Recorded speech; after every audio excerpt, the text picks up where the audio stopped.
"Yes, I am quite certain," she answered quietly, unwavering. Caroline pursed her lips impatiently, glancing behind Meredith as if expecting a caregiver or companion to step in and clarify the supposed misunderstanding. Yet no one came forward. Meredith was unmistakably traveling alone. Sighing exaggeratedly, Caroline shook her head dismissively, her voice now raised slightly, intentionally audible to those around. "Clearly, there's been some kind of mistake," she said patronizingly, as if explaining a basic concept to a confused child. "First class is reserved for specific passengers," she continued, waving her hand dismissively toward the economy boarding gate. "You belong over there." Meredith stood motionless, her serene gaze never wavering, undisturbed by Caroline's increasingly disrespectful tone. After a deliberate pause, Meredith finally spoke again, her voice firm and authoritative. "There is no mistake. This is my seat." Caroline's jaw visibly tightened, anger flickering across her face.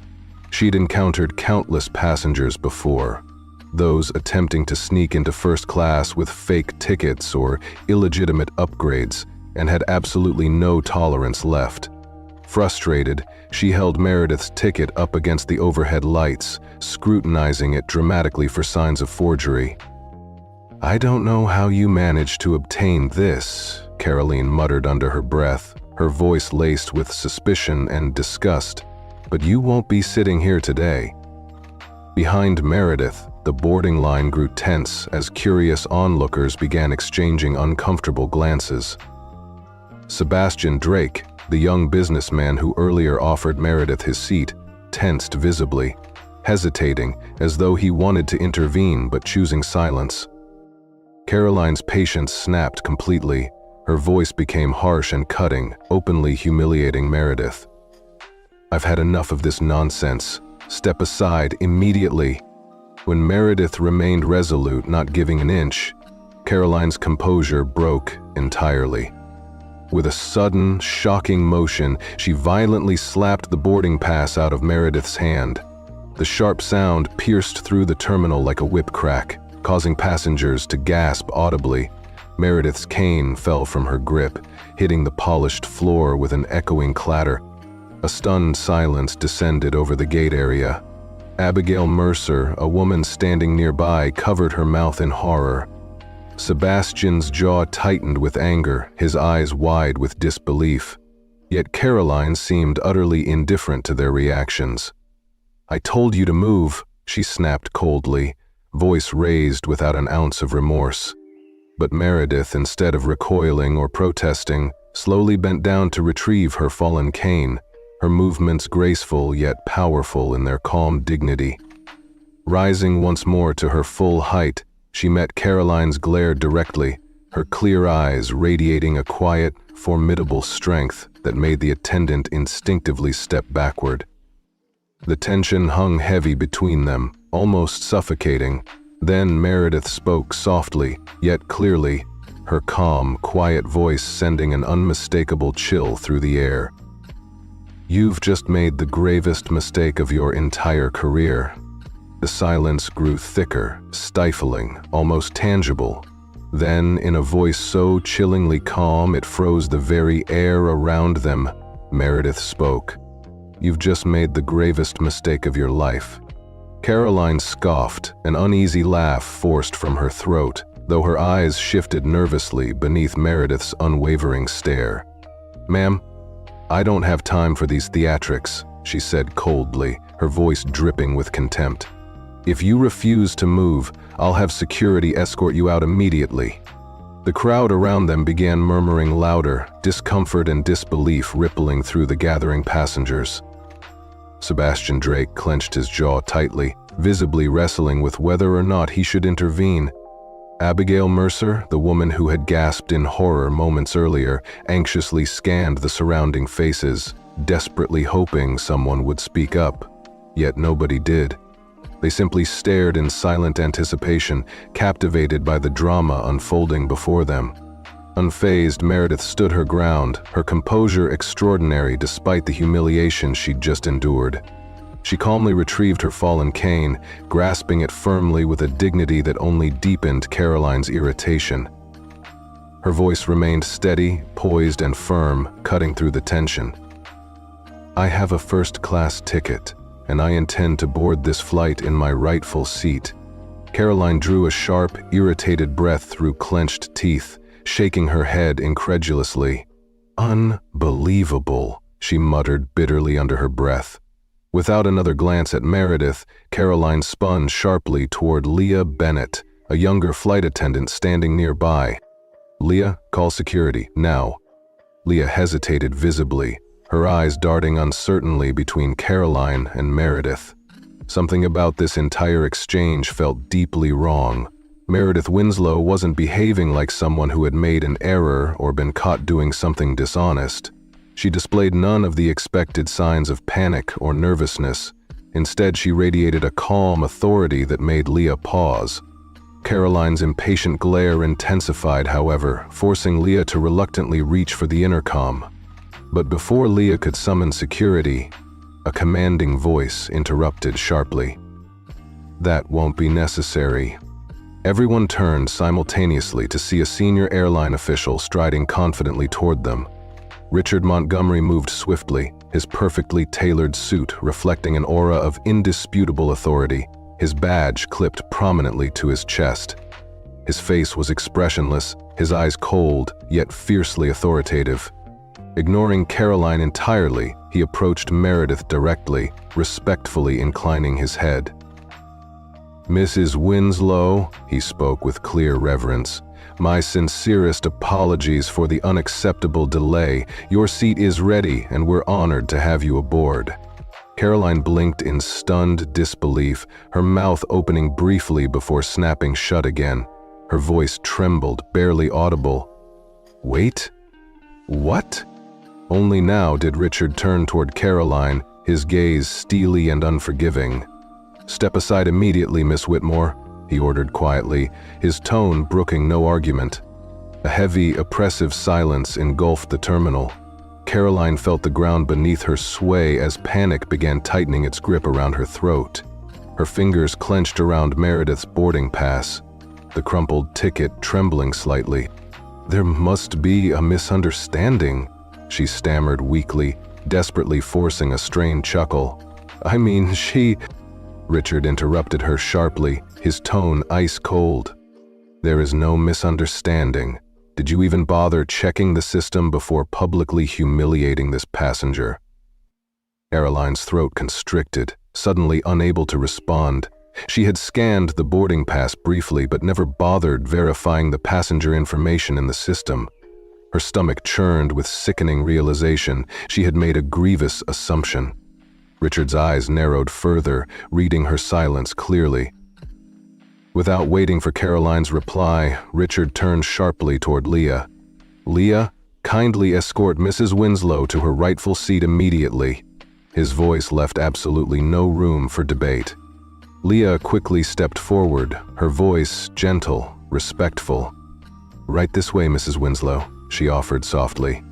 As Meredith passed, she cast a final, penetrating glance toward Caroline. It was a look devoid of anger, yet filled with profound disappointment. A silent indictment heavier than any words could convey. Passengers instinctively stepped aside, parting to allow Meredith through, the rhythmic tap of her cane echoing with undeniable authority. Caroline felt her heart pounding painfully in her chest, humiliation burning fiercely beneath the intense gazes fixed upon her. Richard stepped closer, lowering his voice so only she could hear him clearly. "When this plane takes off, you and I will have a very serious conversation," he warned quietly, his tone dangerously calm. Caroline swallowed hard, the murmurs of disapproval from the watching passengers burning her ears. The solid ground beneath her suddenly felt fragile and uncertain. She stood, frozen, helpless, as Richard walked away, his quiet threat lingering in the air like an invisible judgment. Around them, the passengers returned slowly to their own conversations, but furtive, judgmental glances lingered upon Caroline, each look questioning the depths of her terrible misjudgment. Meanwhile, Leah carefully led Meredith through the jet bridge, her movements gentle and deferential, sensing clearly now that this was no ordinary passenger. This elderly woman carried herself with an unmistakable authority, an aura of understated but undeniable importance that had been grossly underestimated. Unlike Caroline Whitmore, Leah Bennett carefully guided Meredith Winslow into the first-class cabin, her gestures gentle and respectful. Leah sensed immediately that there was something unique, something distinctly powerful about Meredith. The way Richard Montgomery had addressed her had made Leah realize this was no ordinary passenger. "I'm truly sorry for what happened back there, ma'am," Leah said softly, her voice sincere with regret. "I should have stepped in earlier." Meredith turned toward Leah, offering a gentle, reassuring smile as she settled comfortably into her seat, carefully placing her cane by her side. "It's quite all right, my dear," Meredith replied graciously, adjusting her silk scarf slightly. "Unfortunately, I've encountered many people like her in my lifetime." Leah hesitated, curiosity overcoming her professional restraint. Lowering her voice respectfully, she asked softly, "May I ask, who exactly are you?" Meredith's eyes sparkled briefly, a hint of mystery dancing in her gaze, but she chose not to answer directly. Instead, she merely leaned back into the plush first-class seat with a quiet dignity that spoke volumes, silently asserting her rightful place. Leah understood the subtle cue, nodding gently and stepping away, her mind buzzing with intrigue and admiration. Meanwhile, at the front of the plane, Caroline Whitmore forced herself toward the galley, each step mechanical, her shoulders tense with humiliation. Her hands trembled as she reached for a cup of water, her mind desperately racing to process what had just unfolded. Why had Richard Montgomery reacted so sharply? And why had the elderly woman, Meredith Winslow, walked away as if she had triumphed effortlessly? Before Caroline could take a single sip, the plane's intercom crackled ominously. "Miss Whitmore, report to the cockpit immediately." The paper cup crumpled slightly in her clenched hand, panic surging through her veins. Caroline had never been summoned to the cockpit before a flight in her entire career. A cold dread settled heavily within her as she slowly turned toward the cockpit, her legs suddenly feeling like lead. Her mind desperately attempted to rationalize the summons. Perhaps it was merely procedural. Perhaps Richard just wanted a private word before takeoff. But deep down, she already knew better. As Caroline stepped cautiously inside, the atmosphere hit her instantly, a palpable, oppressive tension. Captain Jonathan Reynolds sat upright in his seat, hands steady on the controls, but his eyes were cold, sharp, and accusing. On the cockpit's monitor, connected via video call, was a familiar face. Stephen Caldwell, one of the airline's highest-ranking corporate executives. His gaze alone was enough to drain all color from Caroline's face, sending a fresh wave of panic crashing through her. Richard Montgomery stood silently to the side, arms folded tightly across his chest, clearly displeased. The heavy silence in the cockpit felt like an unbreakable chain tightening around Caroline's throat. Stephen's voice broke through first, firm and chillingly calm. "Miss Whitmore, explain immediately why you publicly humiliated a passenger traveling in first class." Caroline's mouth went dry instantly. I didn't humiliate her," she stammered weakly, desperately trying to find footing. "I simply thought there was some kind of error with her boarding pass." Stephen narrowed his eyes, his tone sharpening. "Did you actually verify that supposed error before denying her entry and assaulting her dignity?" Caroline froze, unable to form a coherent answer. Captain Reynolds exhaled heavily, rubbing his temples in obvious frustration. Richard Montgomery's patience had worn thin, his voice slicing through the tension. "Answer the question immediately." Caroline's voice shook with shame. "No," she admitted painfully. I made an assumption." Stephen Caldwell exhaled slowly, his voice dropping dangerously lower. "Ms. Whitmore, Do you have any idea who you just insulted and publicly shamed? Caroline's fingers trembled nervously against her uniform. She struggled desperately to connect the dots, unable to comprehend how the elderly woman she had so blatantly dismissed could be anyone other than an ordinary passenger. She was just an elderly passenger, she murmured, voice barely audible. Stefan's expression darkened further, his voice icy and deliberate. That woman was Meredith Winslow, the chairwoman and founder of this airline. The revelation hit Caroline like a physical blow, knocking the breath from her lungs. Captain Reynolds glanced sideways, his expression stony and unreadable. Richard Montgomery didn't even attempt to conceal his disappointment and disdain. Stephen Caldwell continued relentlessly, his voice carrying the weight of her devastating error. You publicly humiliated the most powerful woman in this industry, a woman who single-handedly built this airline from nothing, in front of passengers, crew members, and staff who will never forget your behavior. Caroline felt her knees weakening beneath her, her chest constricted painfully, her mind reeling with disbelief. She had publicly struck, shamed, and humiliated the airline's very founder, the one person who commanded absolute respect from every level of this organization. Stephen let the silence linger painfully before delivering his final blow. You have one chance, exactly one, to fix the damage you've caused. You will return immediately to Mrs. Winslow, publicly apologize to her in front of every passenger who witnessed your disgraceful behavior, and personally ensure she receives impeccable, exemplary treatment throughout this entire flight. Refuse or fail in any way, and your career will end the very moment this plane touches down. Caroline's throat tightened violently. Her pulse thundered loudly in her ears as Stefan's words echoed relentlessly within her mind.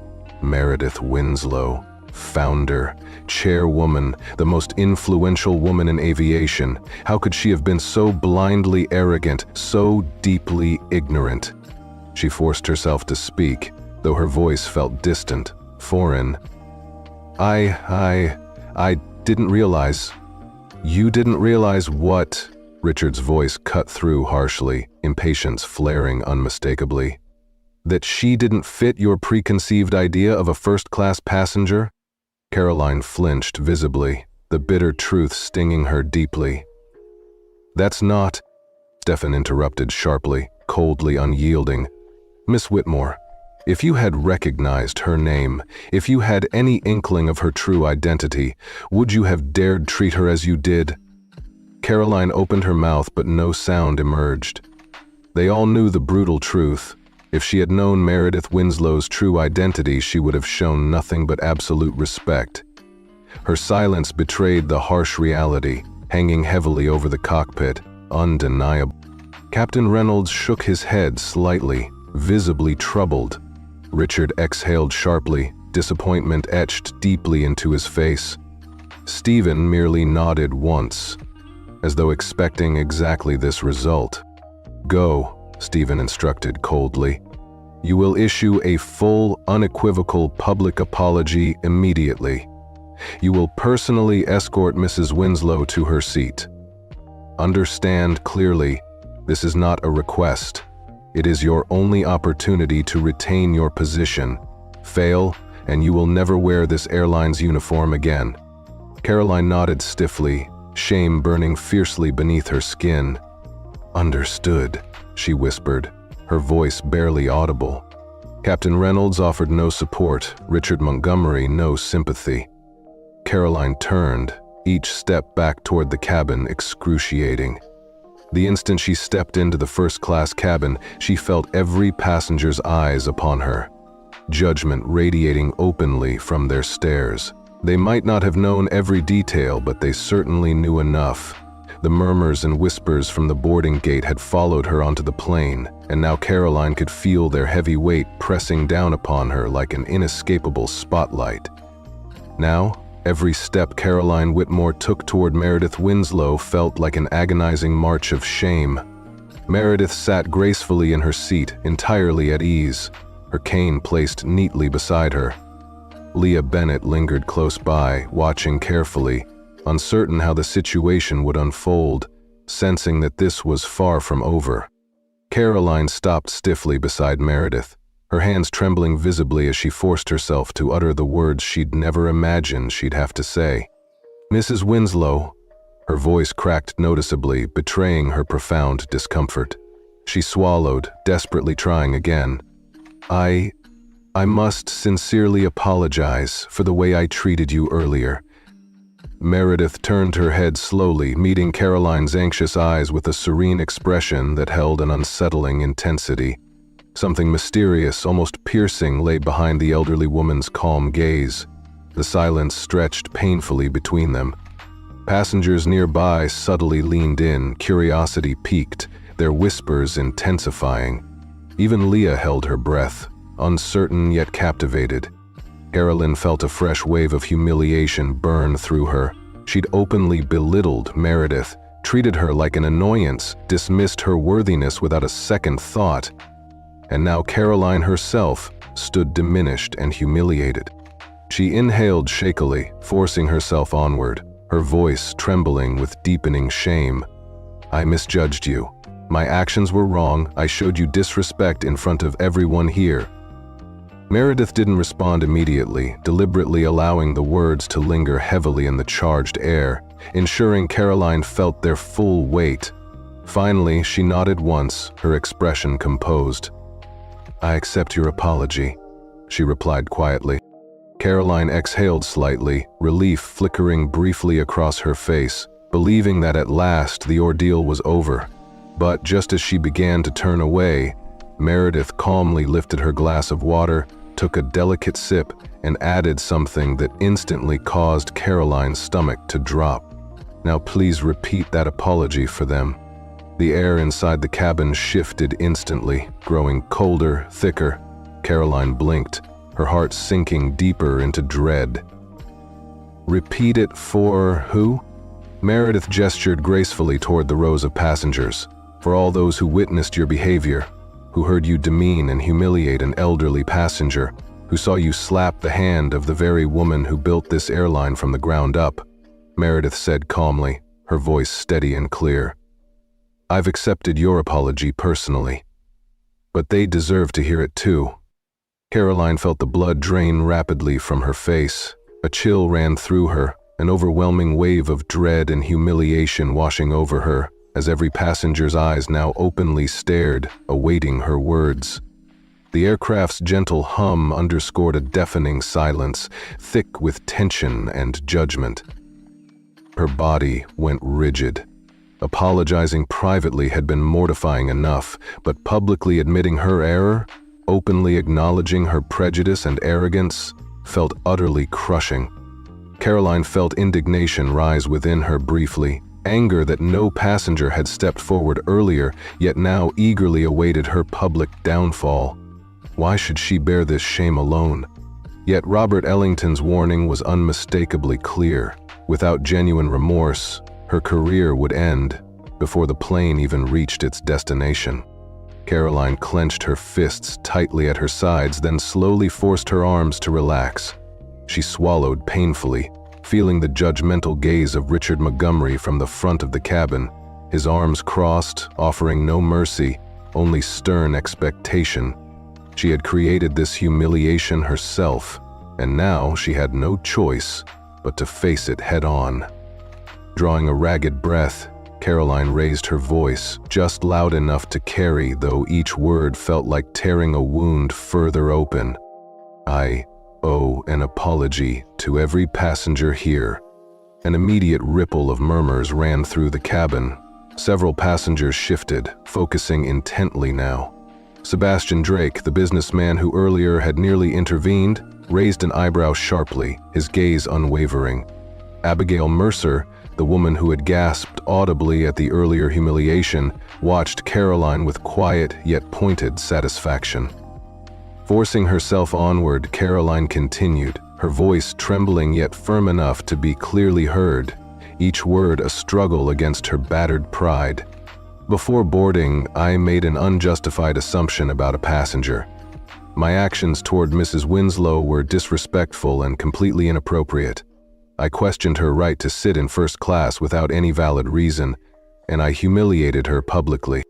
The murmurs intensified, shock mingling with acknowledgement among the passengers. They had witnessed Caroline's earlier contempt, heard her biting, condescending tone, but hearing the apology out loud carried an entirely different, heavier weight. Caroline's pulse thundered in her ears, yet she forced herself to lift her chin, facing her accountability openly, even as her cheeks burned with shame. My behavior was unprofessional, unfair, and utterly unacceptable. For this, I sincerely apologize. A deafening silence followed, painfully oppressive. Caroline wasn't certain what she had expected, perhaps some acknowledgement or murmurs of forgiveness, but instead the passengers only stared, their silent judgment an unbearable weight pressing down upon her. At last, Meredith Winslow broke the silence, her voice calm yet authoritative. "Thank you for your apology, Ms. Whitmore, but I want you to understand something, clearly." Caroline reluctantly turned back toward Meredith, dread filling her gaze, anticipating the inevitable question that would deepen her shame. Meredith leaned forward slightly, her eyes sharp and unwavering, directly locking onto Caroline's. "If I had been just another elderly passenger, if I had held no position or status, would you be standing here right now, apologizing in front of all these people?" The question struck Caroline like a physical blow, stealing her breath and leaving her visibly shaken. They all knew the answer. Had Meredith Winslow not been the airline's founder and chairwoman, Caroline would never have faced consequences, or even second thoughts. She would have continued her day, secure in her arrogance, untouched and unapologetic. Passengers shifted uneasily, some averting their eyes, others waiting tensely to see if Caroline would dare deny the bitter truth. Caroline finally spoke, her voice barely audible, filled with painful honesty. "No, I wouldn't." Meredith studied Caroline silently, searching for sincerity or perhaps remorse. After a long, deliberate pause, she gave a slight, knowing nod and leaned back comfortably into her seat.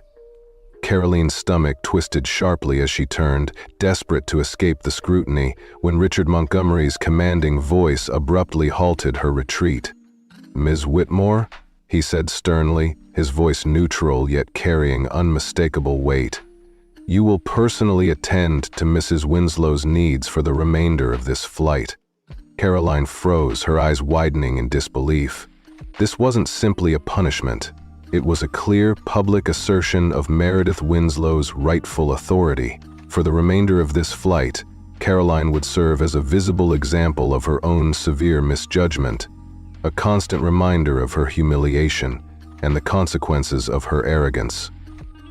Meredith simply picked up her glass of water, leaning back quietly with calm authority. Her presence alone, elegant and composed, would serve as a powerful reminder to everyone aboard, particularly Caroline Whitmore, that dignity, respect, and humanity should never be judged by appearance alone. Now, instead of retreating to the galley to hide from the passengers' judgmental eyes, Caroline Whitmore would be forced to personally attend to Meredith Winslow, the very woman she had publicly shamed. Meredith, unbothered and serene, simply picked up a novel and slowly turned the page, silently reinforcing a clear message. This wasn't over yet. Caroline felt her entire body tense at Richard Montgomery's stern instruction. "You will personally escort Mrs. Winslow for the remainder of this flight." It wasn't a suggestion, it was a direct command, and one she couldn't afford to ignore. A part of her wanted desperately to protest, to claim that any other attendant could manage the task. But Caroline knew she had pushed her luck too far already. The humiliation of publicly apologizing had shattered her pride, yet this punishment felt even more excruciating.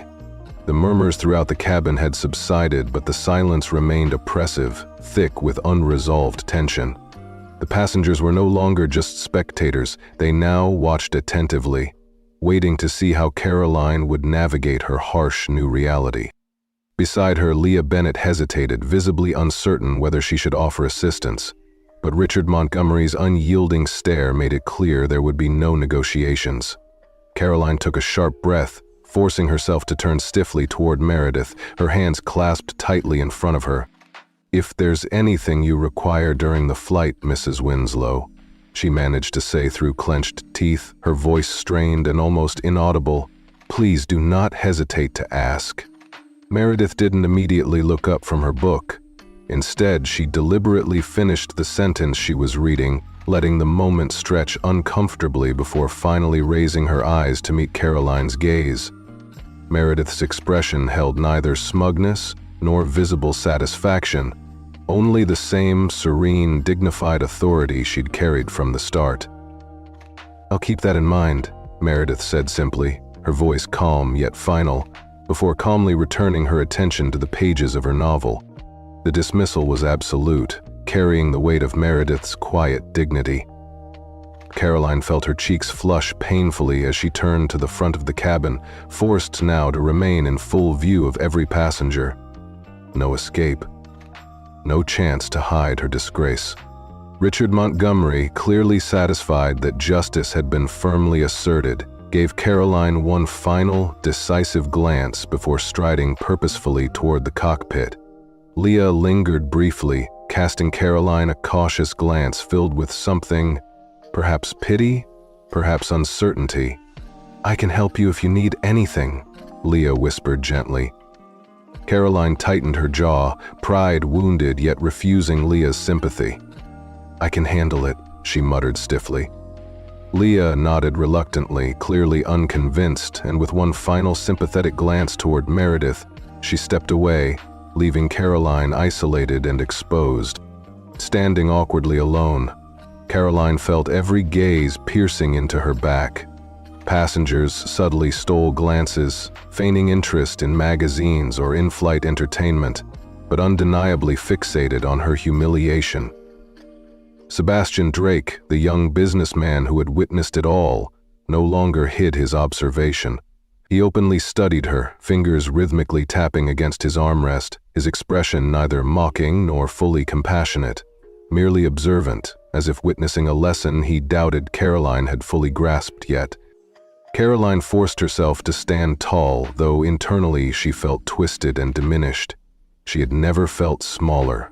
The weight of her disgrace was overwhelming, pressing relentlessly upon her.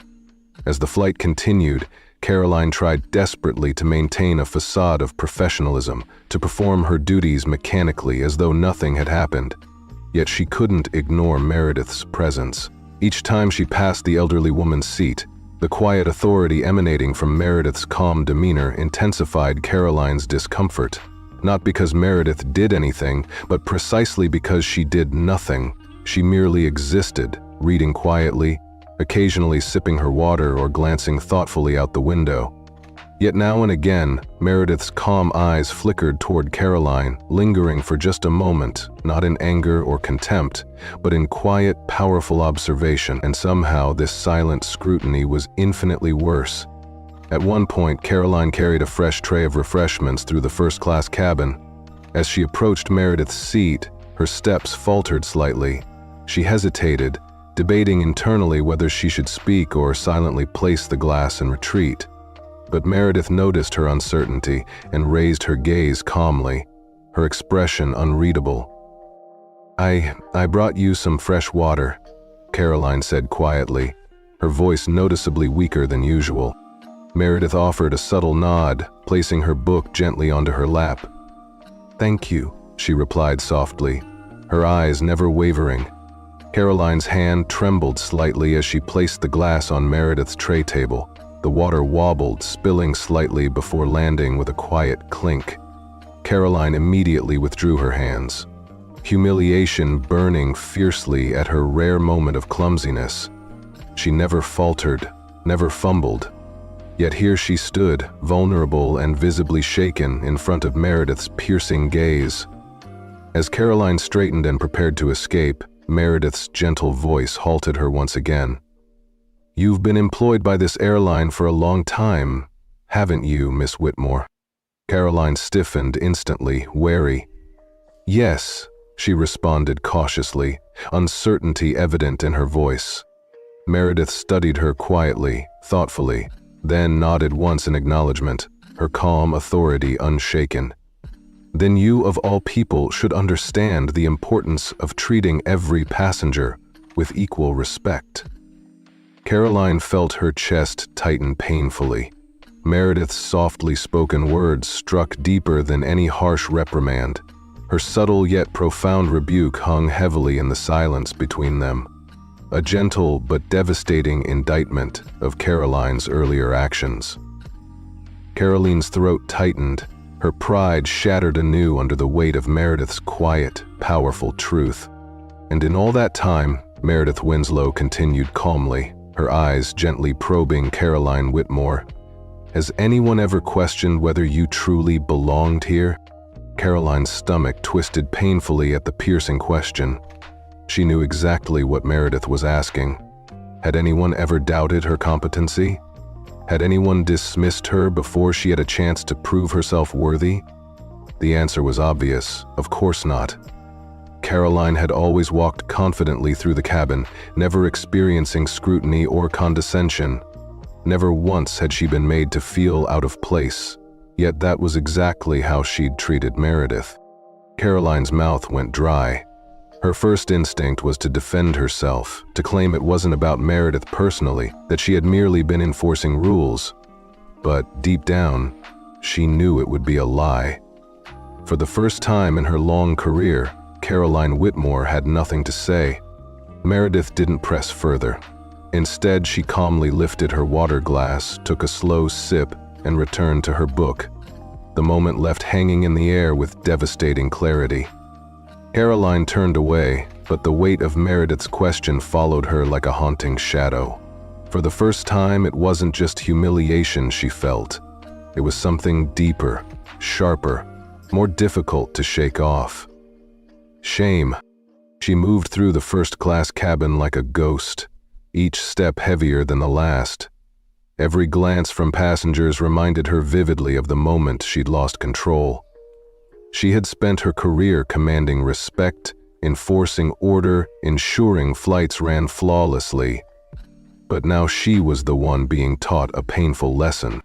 Caroline tried desperately to distract herself, pouring drinks, straightening trays, offering strained, mechanical smiles. Yet her mind kept circling back to Meredith's piercing words. "Has anyone ever questioned whether you belonged here?"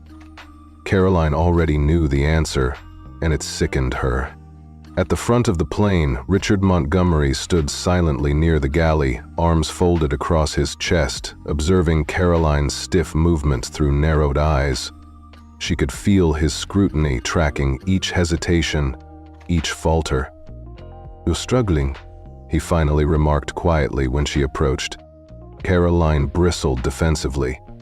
"I'm fine," she muttered, reaching hastily for a tray of refreshments. Richard sighed softly, shaking his head. "No, you're not." Caroline clenched her jaw, refusing to respond. Richard leaned slightly toward her, lowering his voice so only she could hear, each word heavy with meaning. "You've been doing this job for a long time, Whitmore. Long enough to know better than to behave as you did today." Airline stiffened sharply, but Richard pressed on relentlessly, voice calm yet firm.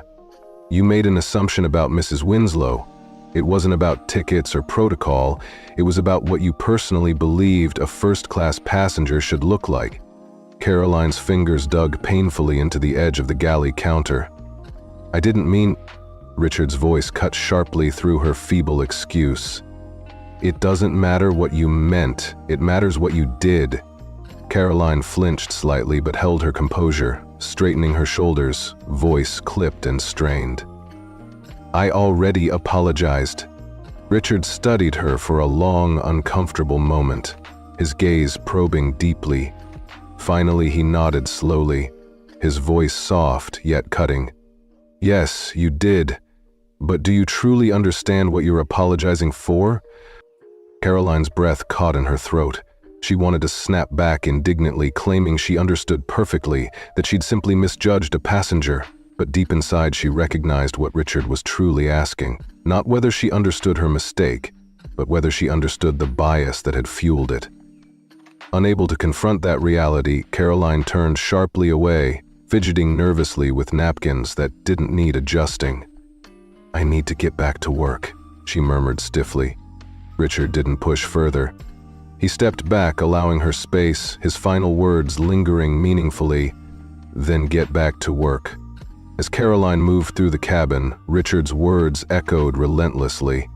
Passengers quietly settled, meals were served, drinks carefully placed, yet the atmosphere had irrevocably changed. Caroline was no longer the respected, confident attendant. She was now an object lesson in humility, watched closely by every passenger who had witnessed her downfall. Sebastian Drake, the businessman who had seen everything unfold, caught Caroline's eye as she passed his seat. "Quite the day, isn't it?" he remarked casually, swirling his glass with deliberate ease. Caroline forced a brittle smile. "Just another flight," she responded lightly, feigning composure. Sebastian smiled slightly, clearly unconvinced. He glanced deliberately toward Meredith Winslow, serene in her seat, calmly flipping a page. Turning back to Caroline, his voice lowered with pointed observation. "I fly first class regularly. I've seen flight attendants like you. Strict, efficient, no tolerance for nonsense. Usually I respect that." Caroline's eyebrow twitched, anticipating the sting. "Usually," Sebastian repeated thoughtfully, taking a slow sip of his drink, his eyes never leaving her. "But today I saw someone who decided she had the right to judge who belonged and who didn't." He paused, allowing his words to sink in deeply. "That's not respect, that's bias."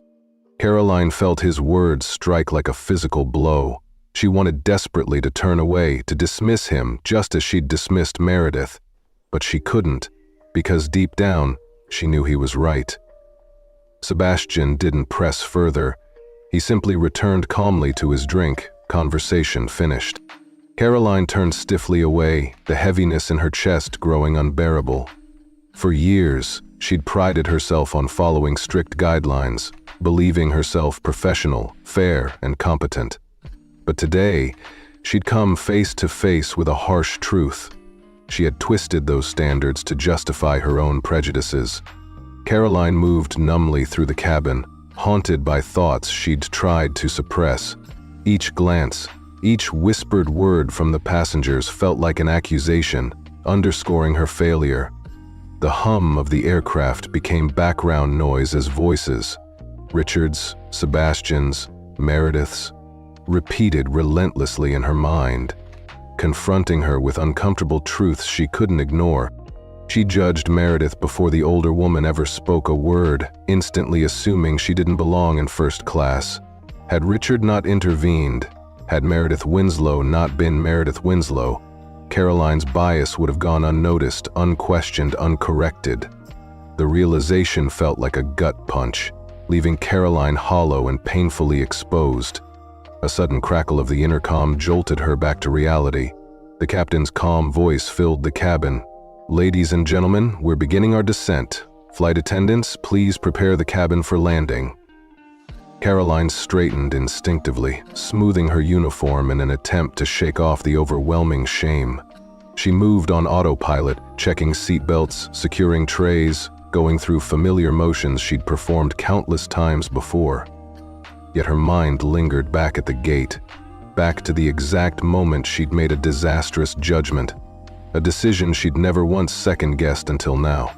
She reached Meredith Winslow's seat last. The elderly woman sat poised, her seatbelt already securely fastened, quietly watching the city emerge through the window below. For a moment, Caroline simply stood there, unsure what, if anything, she should say. Before she could decide, Meredith spoke softly without turning. "You're thinking about it now, aren't you?" Caroline tensed slightly. Thinking about what? Meredith finally turned to face her, eyes unreadable, yet compelling. about why you did it." Caroline opened her mouth to reply, but no words came. Meredith was right. She had been questioning herself since the moment she left the cockpit, since publicly owning up to her failure. Standing before Meredith, all excuses evaporated. For the first time, she confronted herself honestly. The plane jolted gently as the landing gear extended. Inside the cabin, the atmosphere felt strangely still, heavy with unspoken truths. Caroline finally exhaled shakily. I don't know why I did it," she admitted quietly, and for the first time, it wasn't an evasion. It was honest, raw truth. Meredith studied her thoughtfully, nodding slowly. "Then, perhaps, it's time you find out." Caroline swallowed painfully, recognizing she needed to face her biases directly. She wasn't certain she could repair this damage or even deserved to, but one thing was clear. This moment, this mistake, would follow her far beyond the end of the flight. The wheels touched down with a firm yet smooth landing, a gentle murmur stirring among passengers. Seatbelts clicked open instinctively as a calm voice came over the intercom. "Ladies and gentlemen, welcome to our destination."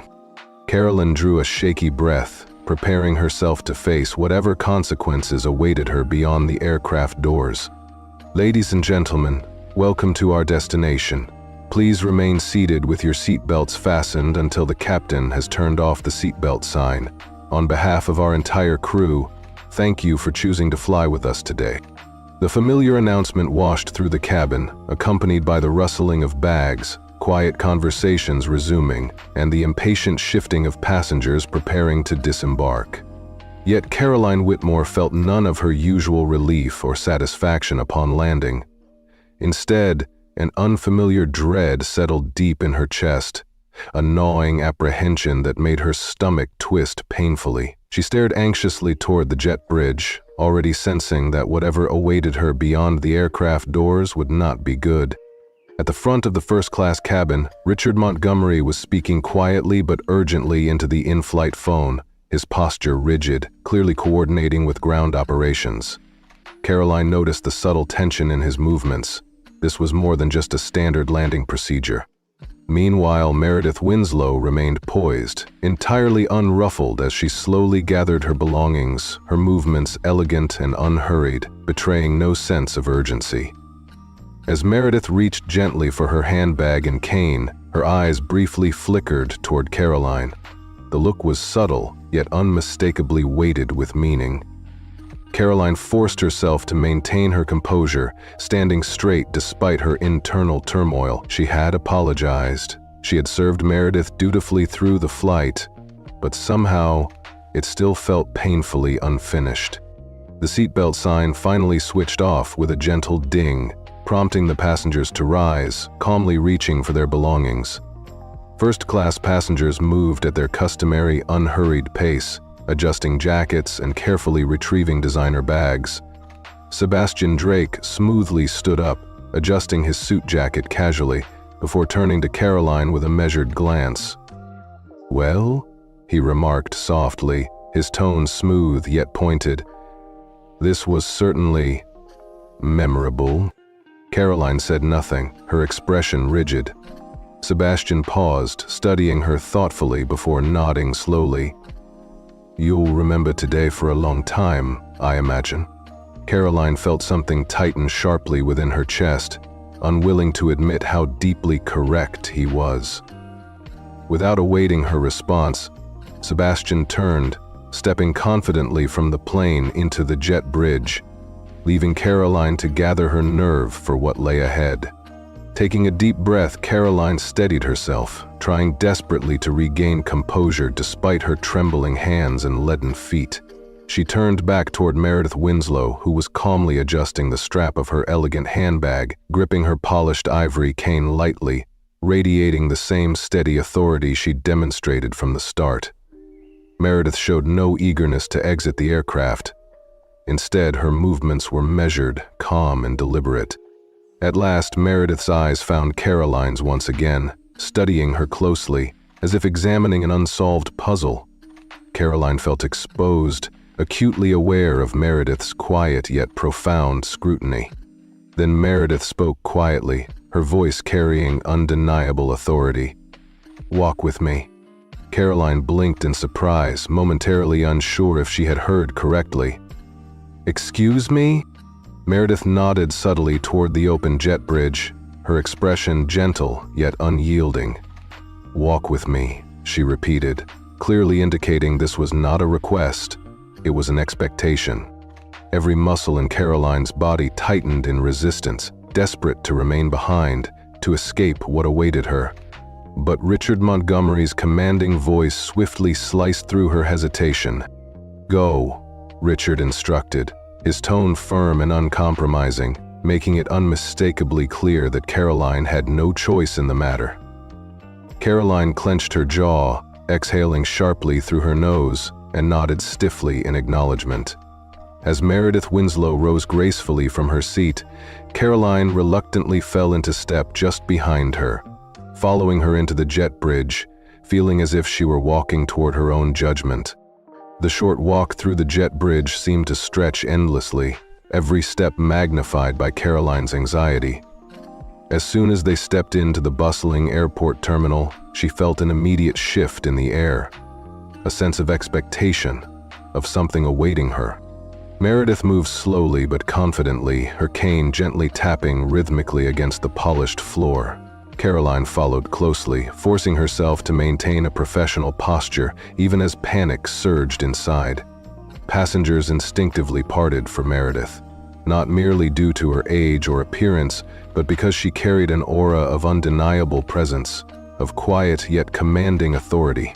Caroline had spent years orchestrating flights, projecting strength and control, but now, walking beside Meredith, she felt utterly powerless.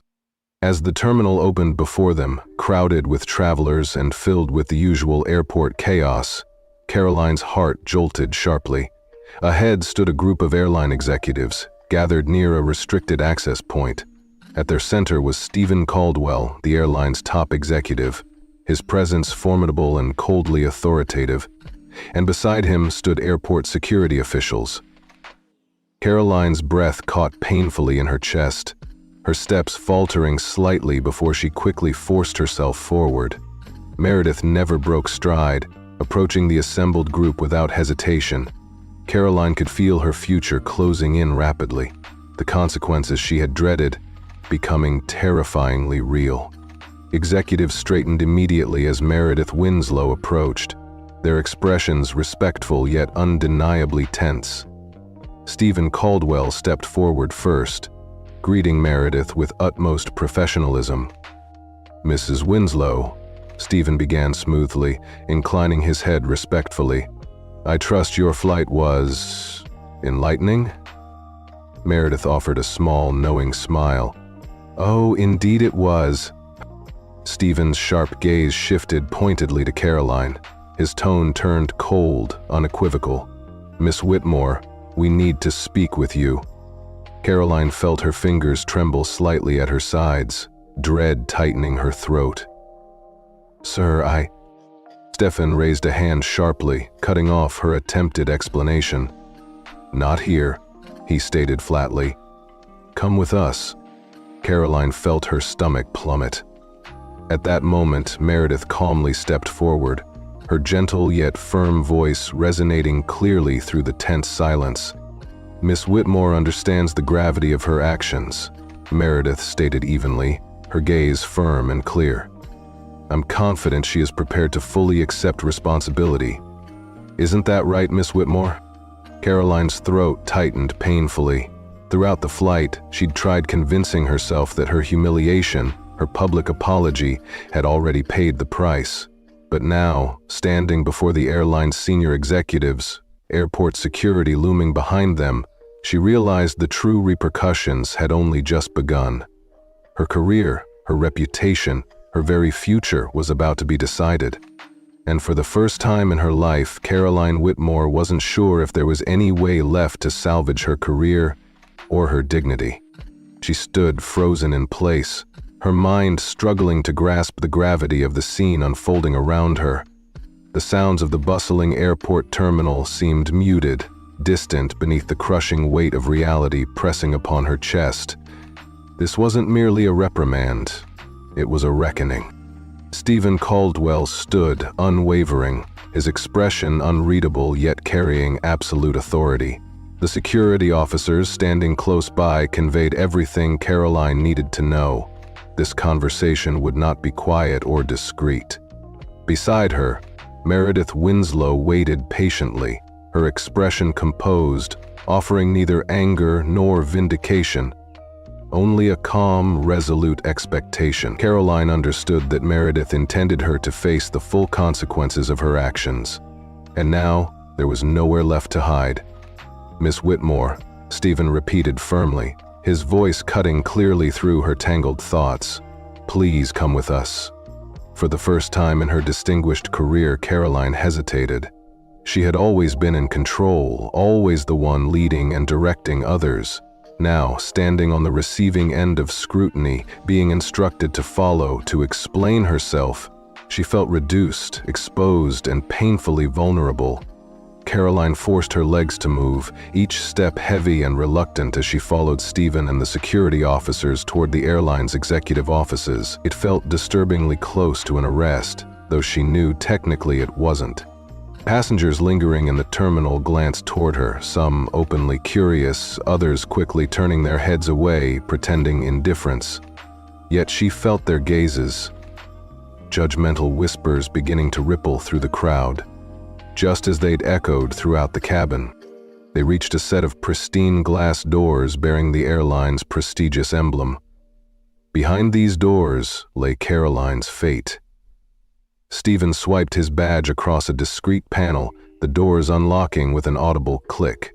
He gestured for her to step inside.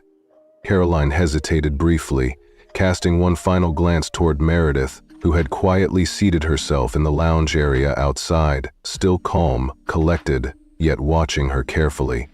Meredith's gaze conveyed something Caroline couldn't quite decipher, a silent message of expectation, perhaps empathy, or maybe a challenge to confront her mistakes honestly. Unable to interpret it fully, Caroline turned away, stepping through the doorway, her breath catching as the doors sealed shut behind her. Inside, the conference room atmosphere was chilling, not in temperature, but in intensity.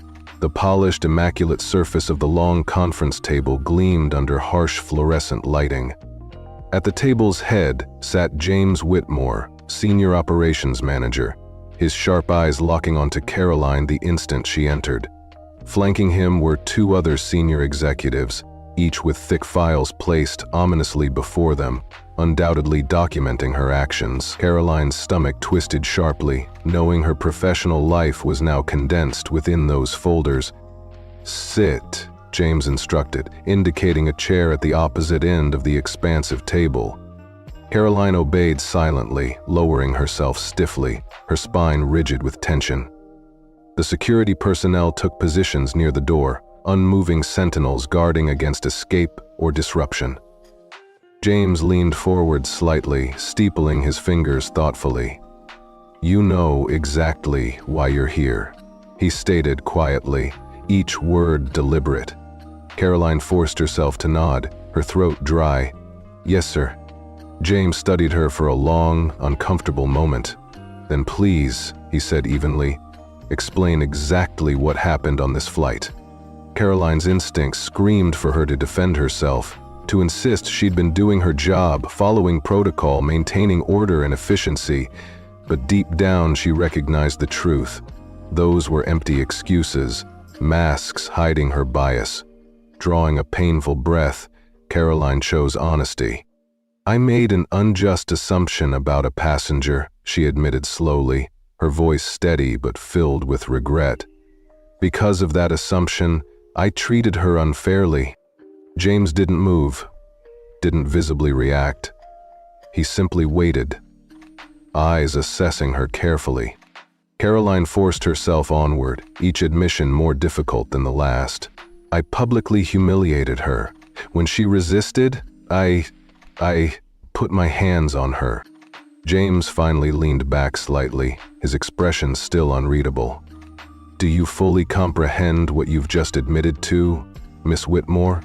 Caroline felt her fingers tighten reflexively against her lap, her voice strained yet resolute. "Yes, sir." The executives exchanged glances, clearly surprised by her frankness. James exhaled slowly, eyes narrowing thoughtfully. "Ms. Whitmore, you've been with this airline how long?" 10 years, Caroline replied quietly. 10 years, James repeated deliberately, shaking his head slowly. "Then you understand perfectly well that your actions constitute grounds for immediate termination." Caroline felt her stomach clench painfully. She had anticipated those words, but hearing them aloud made it vividly real. James flipped open the thick folder in front of him, quickly scanning the contents. "We have detailed passenger statements, a formal report from Captain Reynolds, and a complaint filed directly by Mrs. Winslow herself." Caroline's breath caught sharply. She hadn't realized Meredith had officially documented her complaint. The weight of this revelation pressed down painfully upon her. James closed the folder, resting his hands deliberately atop its cover. "The only reason you're seated here right now, rather than already escorted from this building, is because Mrs. Winslow herself requested you be given the opportunity to speak before any final decision is reached." Caroline's eyes widened in shock. "Wait, she requested that?" James maintained his calm gaze, unyielding. "Yes." Caroline struggled to process this revelation. After everything she'd done, after publicly humiliating Meredith, why would the woman whose dignity she'd shattered offer her any chance at redemption? Caroline glanced toward the glass doors, beyond which Meredith sat patiently, composed and quietly observant. The sight of Meredith's steady composure sparked something within Caroline. Not fear or humiliation, but a fragile, cautious hope for redemption. Turning back to face James Whitmore, Caroline exhaled slowly, deliberately. "I know I deserve termination," she admitted, her voice subdued yet clear. "But I don't want my final act at this airline to be defined solely by my mistake." She lifted her chin, forcing strength into her voice. "I want a chance to demonstrate that I can truly learn from this." James raised an eyebrow skeptically, assessing her carefully. "And exactly how do you propose to accomplish that, Ms. Whitmore?" Caroline hesitated briefly. She didn't know precisely how she'd manage it, but for the first time in years, she was determined to try. "I'm not entirely certain yet," she admitted honestly, "but I am ready to do whatever it takes." A heavy silence settled over the room as her words resonated deeply. James studied her closely, expression cold yet intrigued, while the other executives exchanged cautious glances. For the first time in a long while, Caroline felt the power of her own vulnerability, not as weakness, but as a potential path toward genuine growth. And unconvinced, even the security officer standing quietly by the door appeared to be waiting to see if Caroline Whitmore truly understood the gravity of her actions. She swallowed, forcing down the lump forming painfully in her throat. Throughout the flight, Caroline had tried to convince herself she'd done enough, that apologizing and enduring humiliation had sufficiently made amends. But sitting here, beneath their penetrating stares, she now understood the bitter truth. Apologizing wasn't enough. Simply claiming she had learned a lesson meant nothing without proof. James Whitmore leaned forward slowly, his fingers lightly tapping against the polished surface of the conference table. His gaze was steady, authoritative. "Miss Whitmore, do you fully grasp why this situation is so severe?" Caroline inhaled sharply. She had anticipated this question, mentally prepared for it, but now, faced with the necessity of speaking the words aloud, their weight felt crushing. She thought back vividly to the moment she had stopped Meredith Winslow at the boarding gate, the careless ease with which she had dismissed her, how she'd never even attempted to verify Meredith's ticket properly, how she'd already decided in her mind that Meredith simply did not belong in first class. That was the raw, painful truth, and it was unbearably ugly. Caroline forced herself upright, shoulders back, confronting the truth head-on. "I told myself I was just following protocol," she admitted quietly, her voice clear but strained. "But that was a lie." James raised an eyebrow slightly, his tone calm but sharp. Then, "What exactly were you doing?" She exhaled slowly, confronting herself openly. "I was making a decision based on my own assumptions." The silence that followed was deafening, but Caroline felt a shift in the room. She hesitated briefly, then pushed forward. For the first time, she wasn't afraid to expose her real motivations. "I looked at Mrs. Winslow and I immediately assumed she didn't belong in first class," she confessed openly. "I didn't verify her ticket properly, and when she resisted, I let my frustration take over. I placed my hands on her." Caroline's stomach twisted sharply with shame, yet James's gaze remained unwavering. "You're acknowledging that your actions weren't merely a mistake, but driven by bias?" The word bias stung deeply, tightening in her chest, yet Caroline could no longer deny its reality. She nodded slowly, painfully honest now. "Yes." Admitting it felt like removing a blade embedded deep within her chest. Excruciating yet strangely liberating. For the first time, she wasn't saying it merely to save her career, nor to appease those around her. She was acknowledging it because, at last, she genuinely understood it. James leaned back slowly, folding his arms thoughtfully across his chest. The executives exchanged unreadable glances, visibly surprised at her frank admission. Caroline realized they had anticipated excuses, deflections, anything but the stark truth she had just laid bare. James exhaled slowly, meeting her eyes directly. "And now?" he asked firmly. Caroline blinked, uncertain. "Sir? What do you plan to do next?" James pressed, his voice steady, assessing her carefully. "You claim you want to demonstrate growth, but words alone won't undo what's been done. What action are you prepared to take?" Caroline hesitated momentarily, feeling the overwhelming weight of the damage she'd caused. Passengers had witnessed her humiliation of Meredith firsthand. The airline's reputation was tarnished, trust had been shattered. Yet despite everything, Caroline desperately wanted this moment to mark a turning point rather than a bitter ending. She inhaled deeply, gathering her resolve. "I don't expect to leave here with my job," she admitted, voice firm but tinged with regret. "Nor do I expect immediate forgiveness. But if given the opportunity, I want to help fix the very culture that allowed me to feel justified in my actions." James maintained his neutral expression, silently prompting her to continue. Caroline swallowed again, forcing out the truth she'd come to accept. "This airline teaches us policies, safety, procedures, customer service. But I don't think I ever genuinely understood what it meant to serve every passenger equally. I believed I did, but I didn't. Not truly." She met James's eyes resolutely.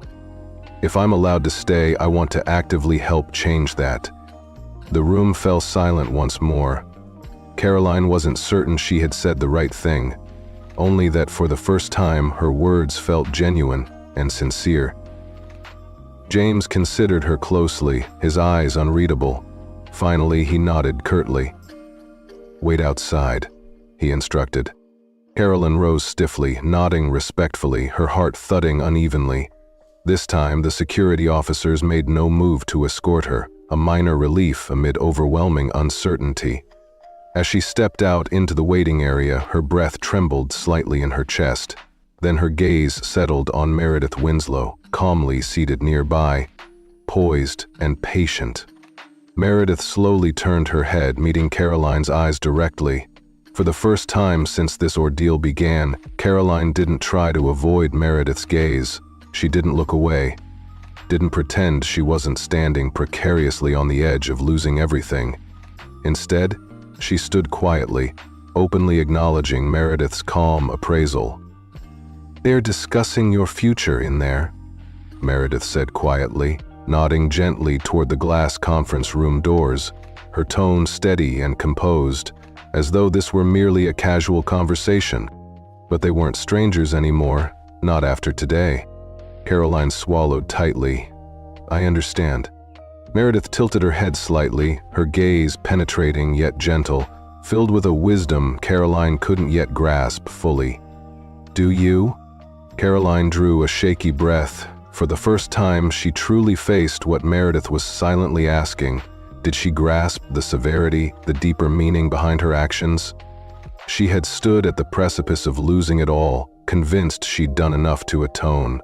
But now, seeing the composed woman before her, Caroline recognized that genuine accountability went beyond apology.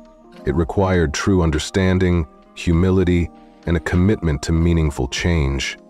For the first time in her life, Caroline Whitmore realized she was finally ready to embrace all three. "And what do you think they'll decide?" Meredith Winslow asked gently, her eyes steady and patient. Caroline Whitmore hesitated. If Meredith had posed that question just an hour earlier, Caroline would have still been scrambling, grasping desperately for excuses, believing she could somehow argue her way out of accountability. But now, standing here, exposed and vulnerable, Caroline wasn't sure she deserved to keep her job. She exhaled slowly, her throat tight. "I honestly don't know," she admitted softly. "I suppose it depends on whether they believe I can change." Meredith studied her quietly, fingertips lightly tapping against the smooth ivory handle of her cane. "And can you?" Caroline's fingers twitched nervously at her sides, the question echoing deeply within her. "I'd like to try," she finally said, her voice quiet but firm with resolve. Meredith gave a soft hum of acknowledgement, not approval, not dismissal, simply acknowledging the sincerity of Caroline's words. Somehow, that understated sound carried more weight than anything else could have. Taking a slow, hesitant breath, Caroline finally asked the question she'd feared most. "Why did you ask them to give me a chance to explain myself?" Meredith's lips curled slightly, not quite a smile, yet something deeply thoughtful. "Because I wanted to see if you'd use that opportunity to defend yourself, or if you'd face the truth." Caroline felt a profound realization settle heavily into her stomach. This was never about Meredith wanting an apology or seeking justice from the airline. She had never needed either. Meredith had given Caroline space to reveal her true self, to confront the ugly bias she had kept hidden even from herself. Meredith hadn't been powerless at that gate, far from it. She had allowed Caroline to expose her flaws openly, guiding her quietly but deliberately toward true self-awareness. Caroline swallowed slowly. "You could have demanded I be fired immediately," she murmured, confronting the truth head-on. Meredith's calm gaze never wavered.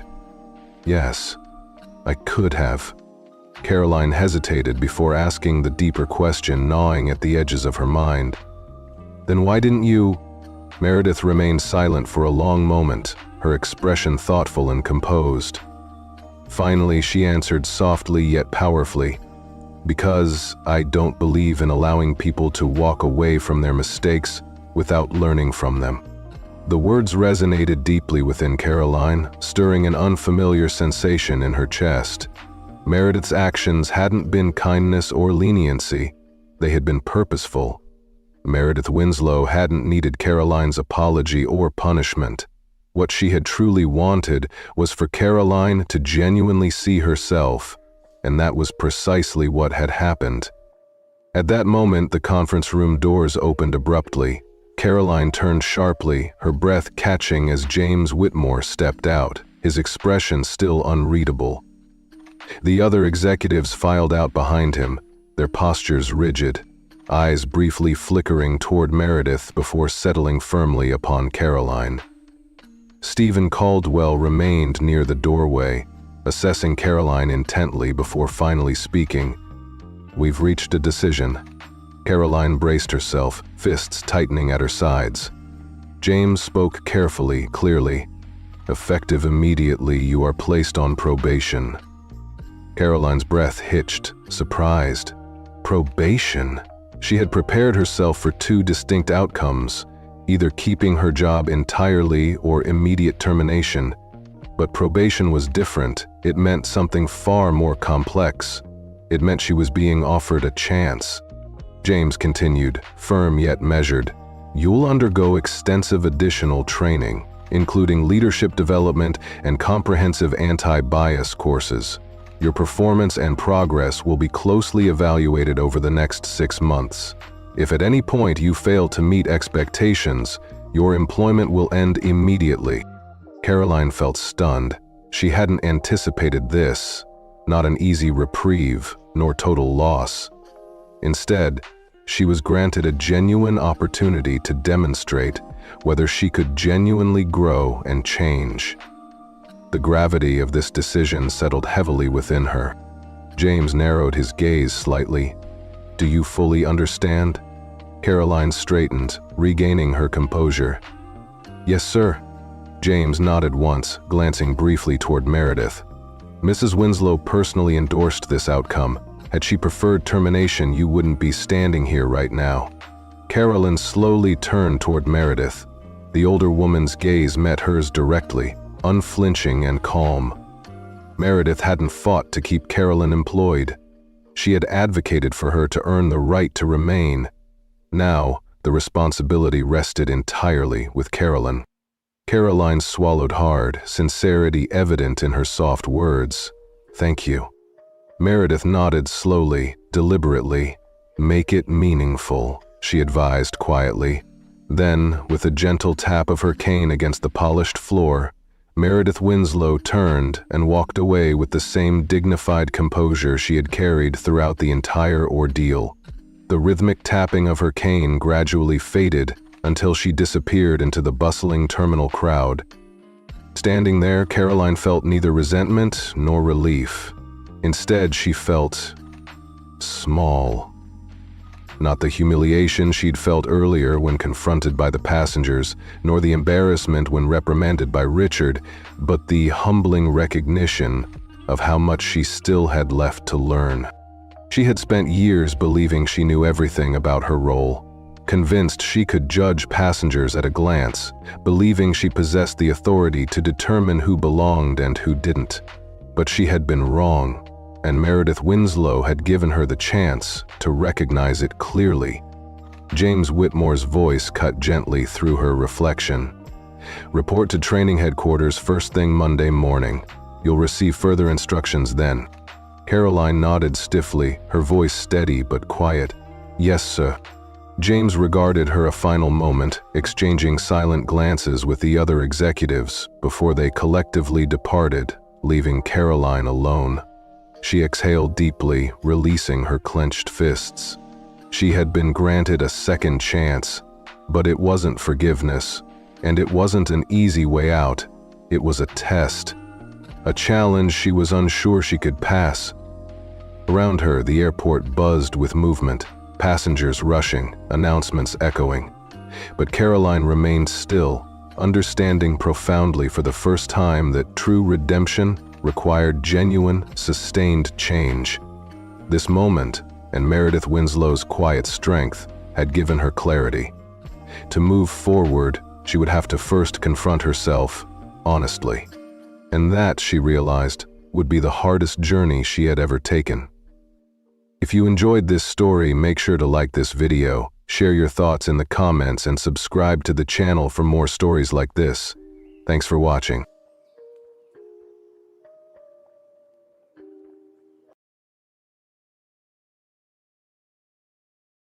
Evelyn looked like any other teenage girl, quiet and respectful, holding a first-class ticket that should have promised her a taste of luxury, but instead it marked her for humiliation.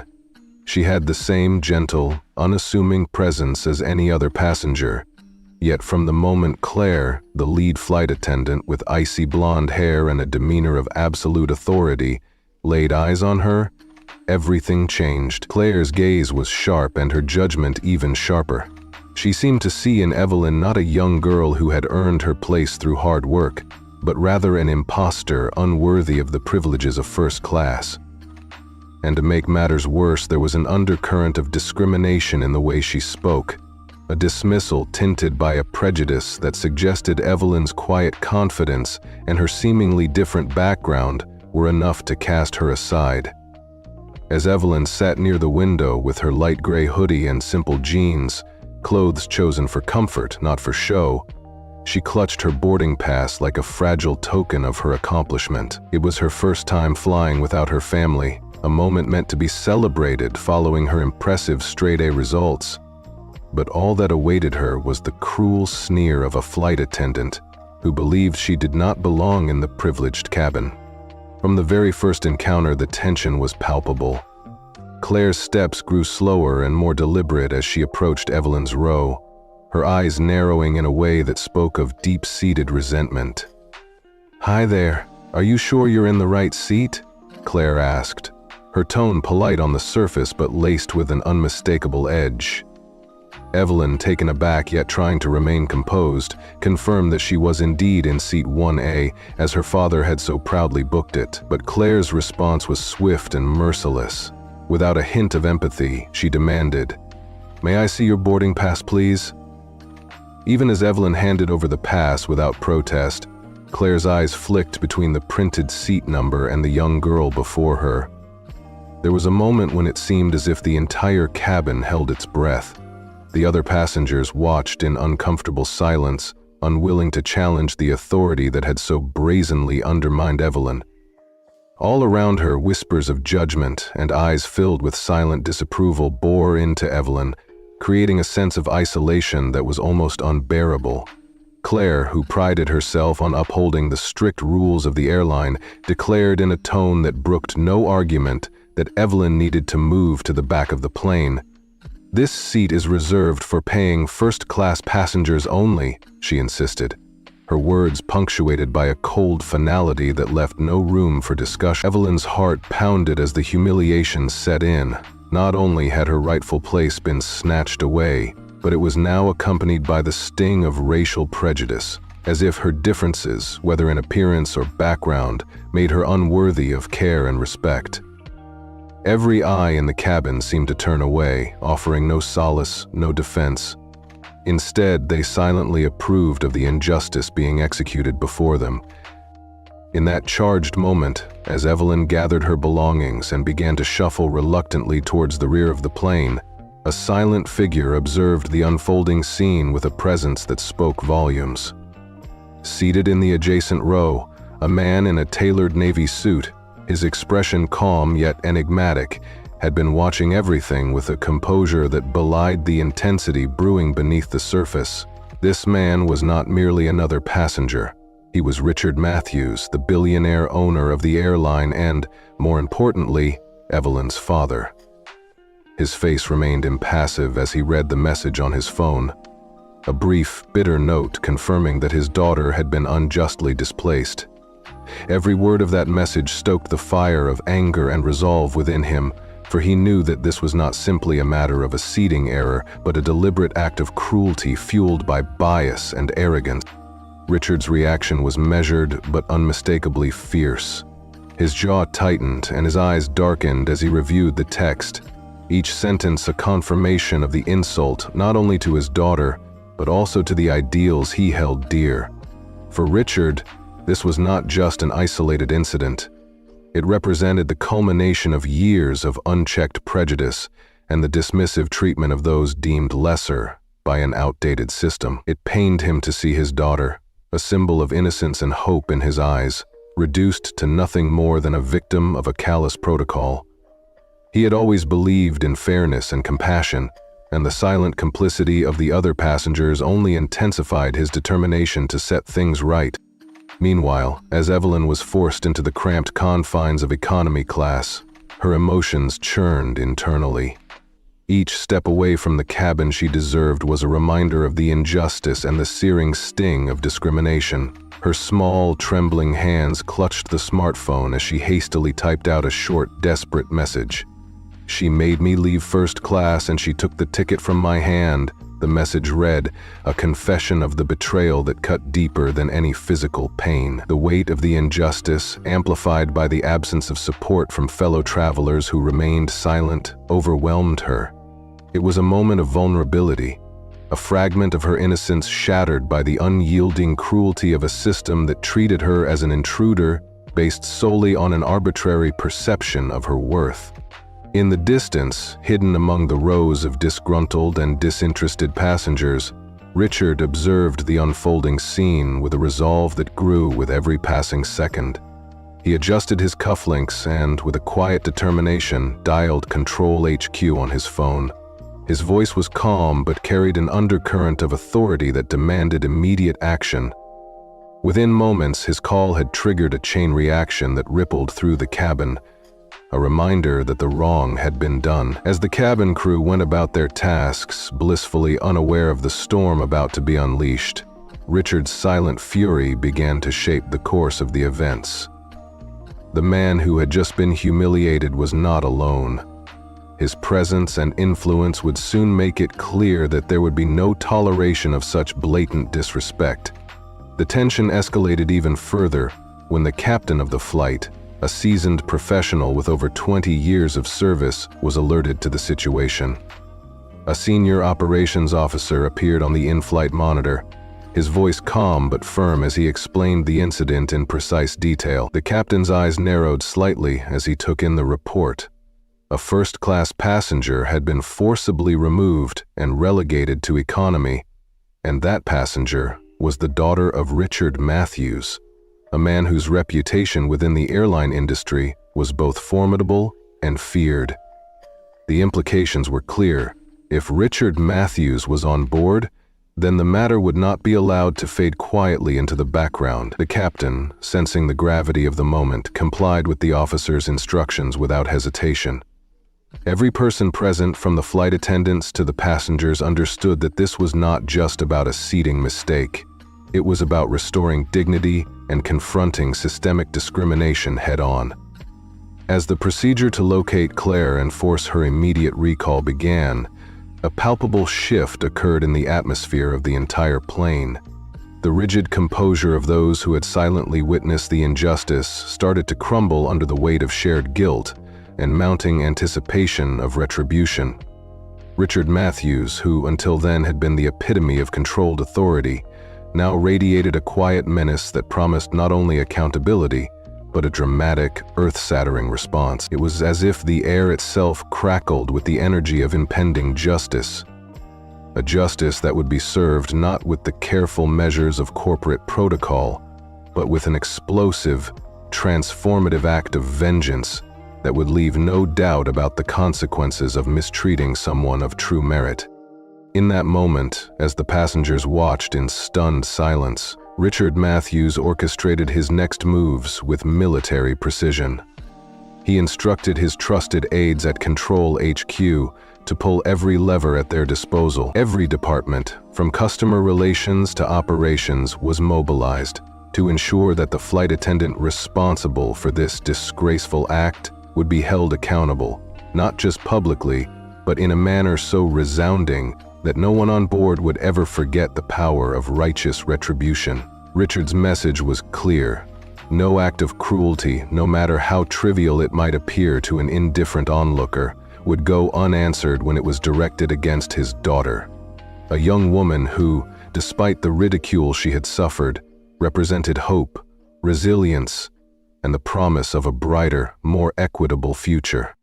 The unfolding drama, charged with the fire of personal loss and systemic injustice, resonated deeply with every passenger.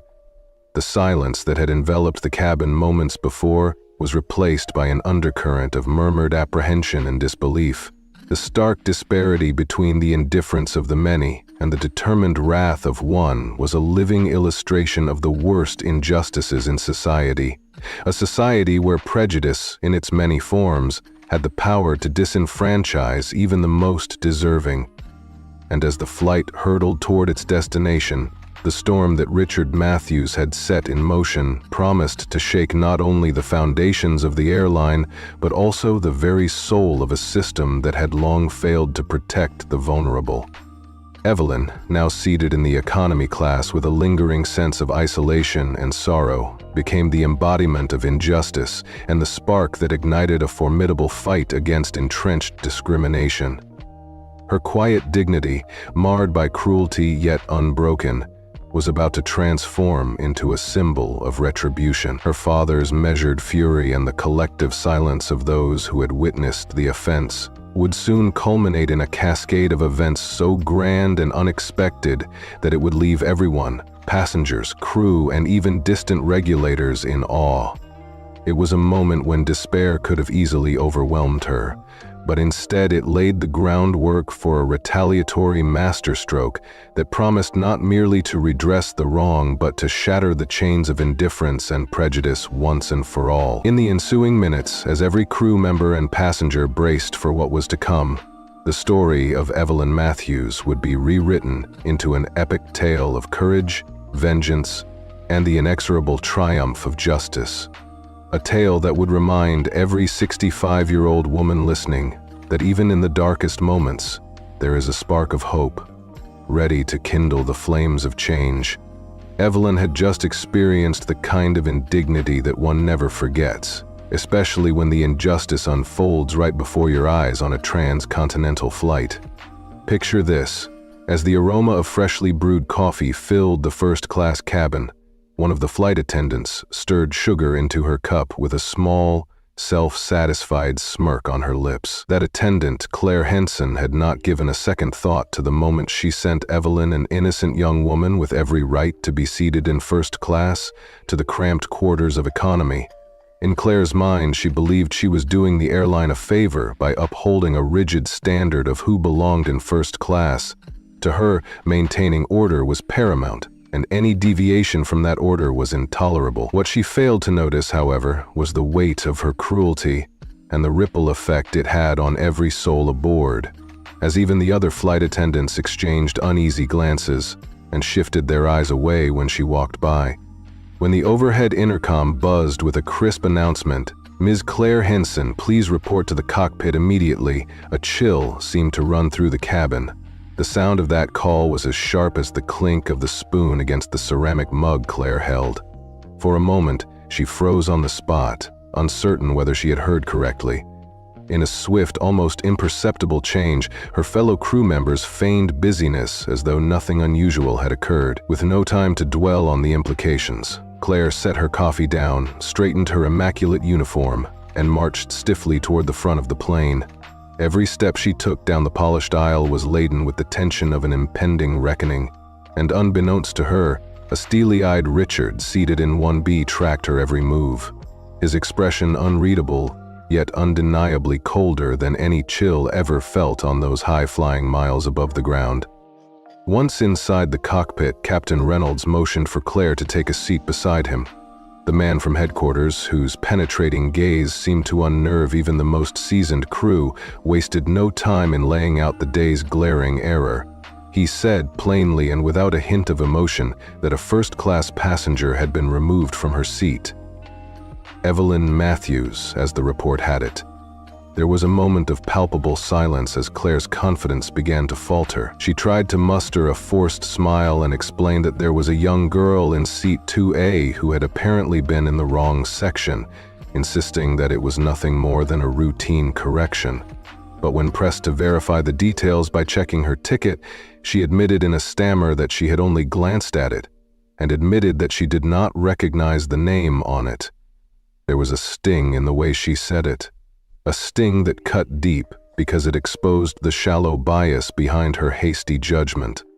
As the conversation in the cockpit intensified, it became glaringly clear that the error was not just one of seating mismanagement.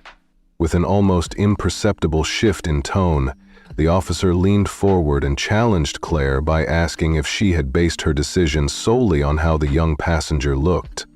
That question struck at the heart of the matter, revealing that it wasn't merely a simple mistake, but a prejudiced act. Claire hesitated, her voice quivering as she admitted that it had been a judgment call.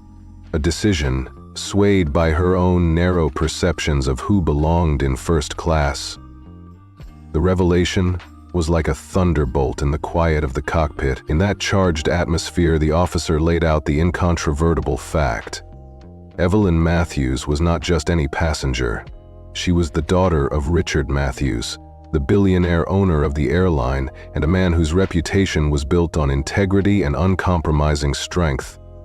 To have humiliated his daughter so publicly was unacceptable by any standard, and the orders from Mr. Matthews were as clear as they were merciless. Claire's face paled as the severity of her actions dawned on her. She tried to argue that she had merely corrected a mistake, but the officer's cold, unyielding words left her with no valid defense. Captain Reynolds, his expression somber and his tone measured, issued the orders that would seal Claire's fate. She was to return to Evelyn in first class, apologize in front of every single passenger, and personally escort her back to the comfort she had been unjustly denied. Moreover, upon landing, Claire was to report to the executive board for a formal review, a disciplinary move that would signal to everyone on board that no act of discrimination, no matter how subtle, would be allowed to go unchallenged. The fallout from that conversation was immediate and palpable. Claire emerged from the cockpit, her hands trembling ever so slightly, betraying the loss of composure she had so meticulously maintained over countless flights. Her once pristine demeanor had fractured, and every step she took back into the first-class cabin was fraught with the heaviness of impending accountability. As she re-entered the cabin, the atmosphere had shifted dramatically. The passengers who had earlier exchanged polite smiles now looked away, or observed her with a mix of curiosity and disapproval. Even the crew members, who had earlier been complicit in her authority, now stared at her with expressions that conveyed their shared unease. And there, in his seat in 1B, Richard sat motionless, his piercing gaze a silent testament to the magnitude of the injustice that had been done. Meanwhile, in the dimly lit economy section, Evelyn sat quietly in her small seat, the earbuds in her ears doing little to drown out the cacophony of hurt and indignity that swirled within her. Her face remained calm in appearance, yet her body betrayed a stiffness that spoke of inner turmoil. She had not allowed herself to shed a single tear. Not then, not now, but every polite word from Claire and every judgmental glance from strangers had cut into her like a series of small, relentless jabs. The cruelty of the situation was compounded by the isolation she felt, a stark contrast to the warmth and respect that should have accompanied such a monumental achievement as her first flight, alone, a milestone meant to celebrate her academic success and her father's affection. Then came the moment when Claire, now visibly shaken, approached the row where Evelyn sat. In a tone that was both hushed and uncertain, Claire said, "Miss Matthews, it seems there has been a misunderstanding." She lowered herself slightly, as if trying to bridge the gap between her previous arrogance and the necessity of contrition. Evelyn, who had been quietly enduring the weight of her isolation, pulled out one earbud and fixed her eyes on Claire. There was a long, expectant silence before Claire attempted to salvage the situation with a weak apology, claiming that it was all a misunderstanding, a mere error in seating assignment. Yet Evelyn's voice, soft but resolute, cut through the murmur of the nearby passengers as she queried, "You saw my ticket and yet told me to move. Why did you think I did not belong in first class?" Her words, both piercing and dignified, resonated with every soul listening in the cabin. For a moment, time seemed to slow down as the implications of her question sank into every heart present. The moral outrage in the cabin was nearly tangible. Passengers who had earlier remained silent now exchanged glances and whispered amongst themselves. The aura of passive acceptance had been shattered by Evelyn's inquiry, exposing the thin line between procedural errors and overt prejudice. At that point, Claire's attempt at a gentle recovery faltered completely. Her face, already paling from the severity of the repercussions, lost whatever pretense of authority she still held. She confessed with a trembling voice that she had indeed made a judgment call without verifying the ticket thoroughly. A confession that, while truthful, did nothing to mitigate the harm done, As the confrontation unfolded, Evelyn did not recoil into further silence. Instead, with measured calmness that belied the storm raging inside her, she sent a brief message to her father. The message was a quiet inquiry laced with the determination to seek accountability, asking him how Claire should be made to understand the gravity of her error. Richard's response was swift and unsparing. He instructed, with the precision of a man used to directing vast corporate operations, that this was far from a mere mistake. It was an affront to respect, dignity, and the very values that his airline supposedly stood for. The message was clear. It was high time that those who would use their authority to belittle and dismiss others, especially on the basis of appearance or background, faced a reckoning that would resonate loudly far beyond the confines of that one flight. With that, Evelyn looked directly into Claire's eyes and calmly stated that she would return to first class, but only after receiving a sincere explanation for the unfounded assumption that she was unworthy of her rightful place. The silence that followed was heavier than any reprimand, and every passenger seemed to hang on those few words. At that moment, it was as if the entire cabin bore witness to the ultimate test of integrity and decency. Each pair of eyes reflected a shared sentiment of sympathetic outrage, and even those who once turned a blind eye now seemed unwilling to ignore the injustice that had been so brazenly displayed. For Claire, the weight of her mistake became all too real. No longer could she rely on the shield of routine or the comfort of indifference. Instead, she was forced to confront not only the expectations of her employer, but the silent, unyielding judgment of every person on that plane. And as Richard's steely presence from 1B continued to loom large, it was evident that whatever lay ahead would be a transformative moment. One where the scales of justice would tip and the cruelty of unchecked bias would finally be met with the resounding echo of accountability. In that charged space between the economy and first class, amidst whispers and stifled gasps, a new chapter was being written. A chapter defined by the unwavering determination of a young woman who refused to be diminished, and by a system that was about to be forced to reckon with its own failures in protecting the dignity of every individual. Evelyn Matthews sat silently in her economy seat, her eyes fixed out the window at a sky brushed with dusk. The hum of the engines, usually a lullaby for weary travelers, now felt like a taunting reminder of her unjust displacement. Moments earlier, she had endured a savage humiliation when a flight attendant, Claire Henson, had brazenly ordered her to leave her rightful first-class seat. Now, as the tension in the cabin reached a fever pitch, Claire finally stopped beside her row. Evelyn sensed the presence before hearing the uncertain voice. "Miss Matthews," Claire began softly, crouching slightly as if trying to bridge an impossible gap of authority and remorse. "There seems to have been a misunderstanding." Her voice was thinner now, as though even her words trembled with the weight of what she had done. Evelyn pulled out one earbud slowly and turned her gaze toward Claire, whose tight smile did little to disguise the nervousness in her eyes.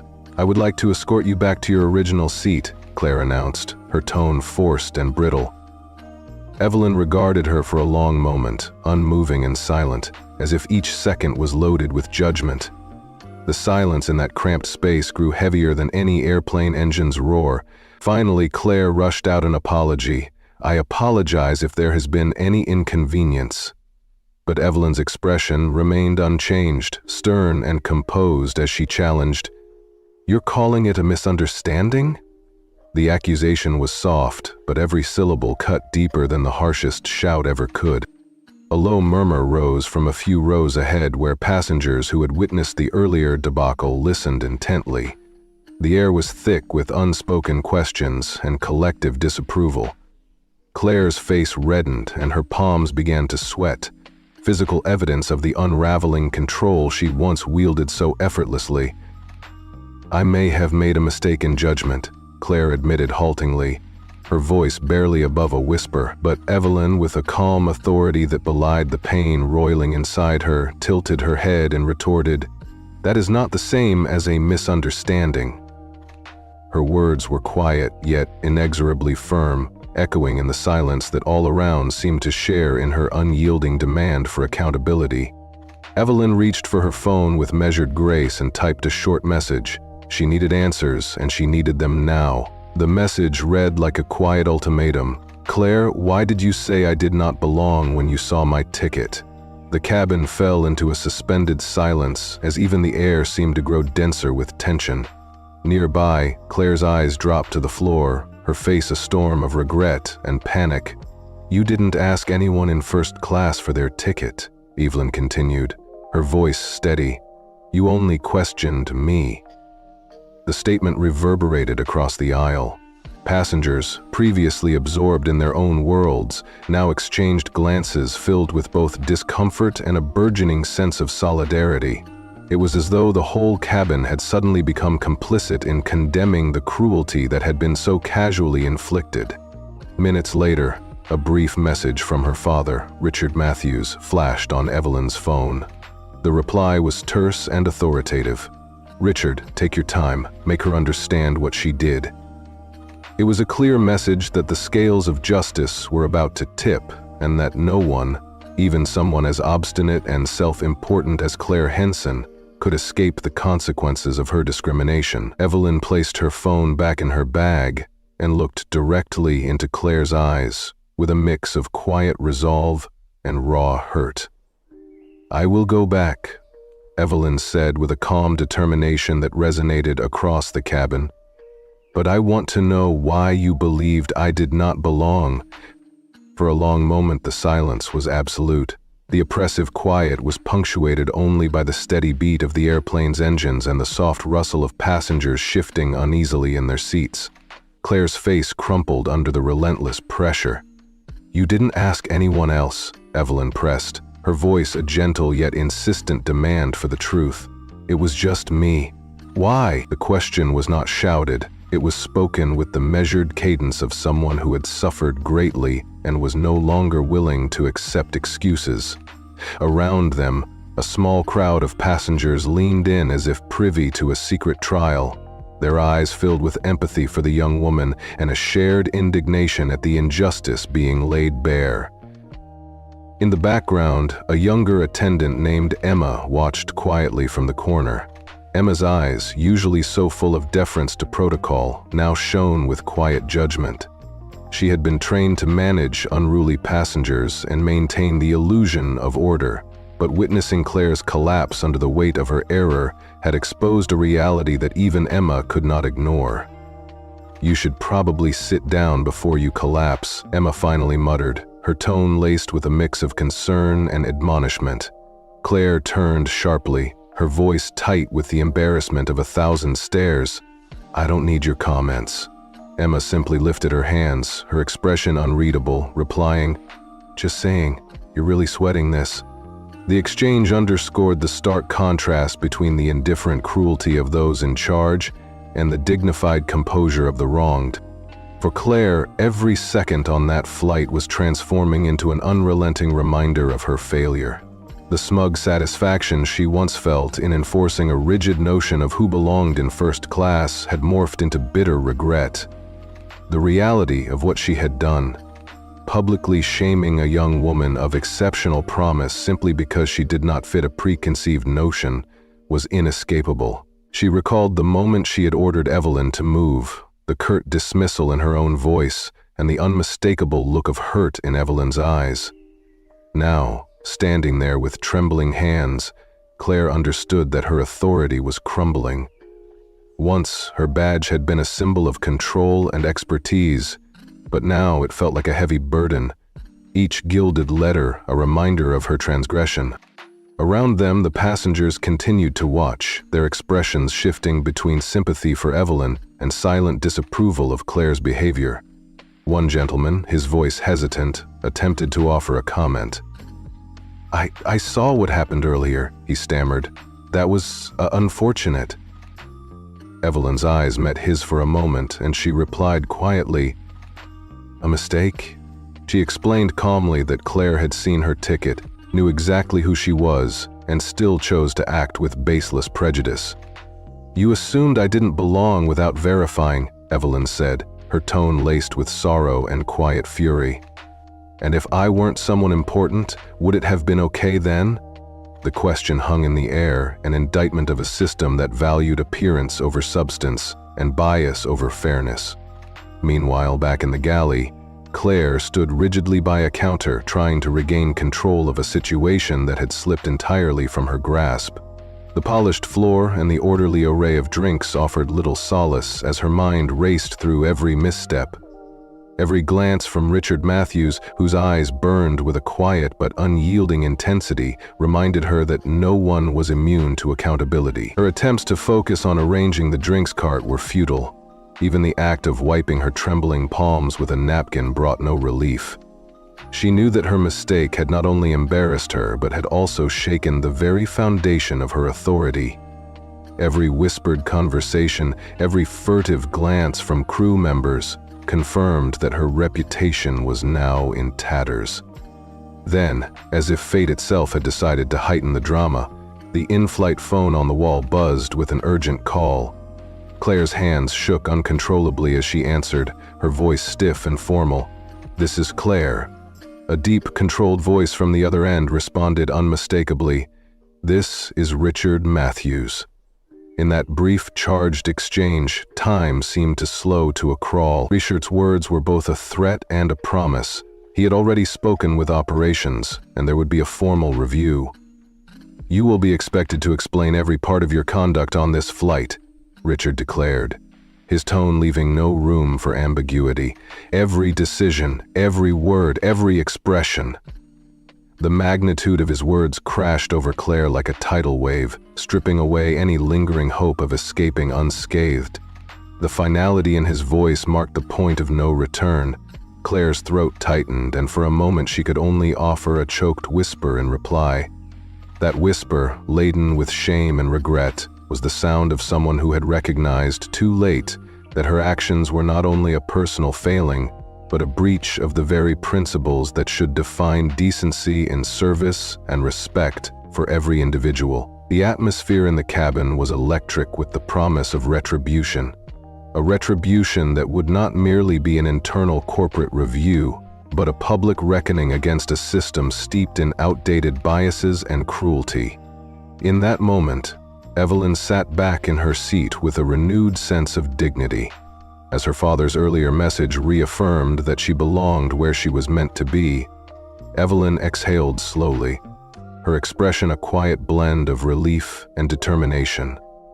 The once oppressive silence now resonated with a newfound clarity. Justice was on its way. In that long, poignant pause before the final review, it became clear that the balance of power had irrevocably shifted. The superficial markers of class and privilege that once dictated who was worthy had been exposed as fragile constructs, easily shattered by the courage of one determined soul. And as the plane continued its journey over vast American skies, every passenger, especially those like the compassionate 65-year-old women listening to this unfolding drama, could sense that something monumental was happening. A reckoning was underway, one that promised to redefine the boundaries of respect and dignity in a society that too often tolerated prejudice. In that charged air, both Evelyn and the silent figures around her were united in the hope that out of this humiliation, a brighter, more equitable future would be forged. Evelyn Matthews sat in her economy seat with an air of quiet dignity, though every fiber of her being still trembled from the events that had unfolded earlier. As the flight neared its final moments, the weight of what had happened pressed down on the cabin like a heavy Texas summer heat. Claire Henson, the flight attendant whose callous decision had set this whole tragedy in motion, was now face to face with the unyielding authority of Richard Matthews. Through a terse phone call, Richard had made it unequivocally clear, "Mr. Matthews, I'm not interested in excuses. This isn't about me, it's about my daughter.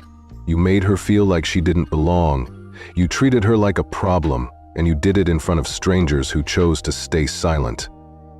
His words burned into every corner of the cockpit and cabin, leaving Claire standing there, her skin flushing with a shame that spread like wildfire. All her years of maintaining order in the skies, years of enforcing protocol without a second thought, seemed to vanish in the face of this uncompromising rebuke. Claire's weak "yes, sir," as she ended the call did little to mask the tremor in her hands and the unsteady feeling in her knees. Here she was, a veteran accustomed to the controlled chaos of mid-air emergencies, now crumbling under the invisible weight of her own prejudiced misjudgment. Gripping the polished counter for support, she turned toward Emma, the younger attendant, whose eyes now held a blend of sympathy and quiet reproach. Emma's raised eyebrow said it all, and when she asked in a hushed tone if that was indeed Richard Matthews speaking, Claire could only nod, her response a murmur. He didn't scream. He didn't have to. Meanwhile, Evelyn sat in first class with the poise of someone who had weathered an unimaginable storm. She had returned to her plush seat, clutching a well-worn paperback and sipping a glass of sparkling water, a small, defiant symbol of her right to belong where she was meant to. Yet even as she feigned attention to the words on the page, her thoughts raced back to every piercing moment. The cold dismissal in the aisle, the forced and feeble apology from Claire, and the overwhelming hurt of being singled out as if she were a misfit. It was not just the physical act of being moved from her rightful seat. It was the degrading implication that, by simply being herself, she did not measure up to the standard of first-class passenger. And in that degrading act, the true measure of cruelty was revealed, one that was steeped in a prejudice that burned through the veneer of professionalism. Evelyn's phone buzzed softly, and a curt message from her father confirmed his steadfast resolve. "Richard, she won't speak to you again unless necessary. I made that clear." Evelyn's smile was faint, resolute, and a tacit promise that she would not allow such an injustice to define her worth. Her fingers steadied as she placed the phone back in her bag. Across the aisle, an older gentleman with decades of first-class experience leaned in, his voice cautious as he spoke softly to her. "I just want to say what happened earlier wasn't right. You handled it with remarkable patience." Evelyn regarded him with quiet gratitude and replied, "That's the thing. If I had screamed or shouted, they'd call me angry or emotional. But if I stay calm, they say I'm impressive."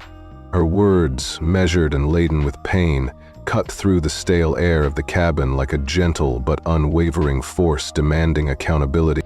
Back in the galley, Claire Henson's world was crumbling. Her once solid hold on authority was now nothing more than a fragile veneer. Her colleagues' hushed conversations and the piercing, disappointed stares of passengers were constant reminders of the wrong she had committed. Each passing second was filled with the grim realization that her decision, one made in an instant based on nothing more than a hasty judgment about a teenage girl, had irrevocably tarnished her career. She clutched a crumpled napkin, trying in vain to wipe away the sweat that betrayed her inner panic. Every touch of the cool, hard surface of the counter only deepened the sense of impending doom that loomed as the plane descended, inch by agonizing inch, toward the airport. Captain Reynolds and his co-pilot maintained a steady stream of communication with ground control, each update making it clear that the landing was not merely the end of a routine flight, but the prologue to a corporate reckoning. "Someone's going to answer for this," the co-pilot murmured with a heavy tone of inevitability. "And I'm guessing she has no idea how bad it's going to get." With every foot the plane lost in altitude, the tension in the cabin grew thicker. When the seatbelt sign blinked on, and Captain Reynolds' calm, practiced voice reminded everyone to secure their belongings, Claire stood frozen in the galley, caught between a desperate desire to escape and the paralyzing fear of what awaited her at the gate. As the aircraft neared the runway, passengers began to stir from their seats. Some resumed gathering their belongings as if nothing had happened, while others kept glancing toward the aisle with eyes full of apprehension. Then, a uniformed security officer stepped through the front door with deliberate authority.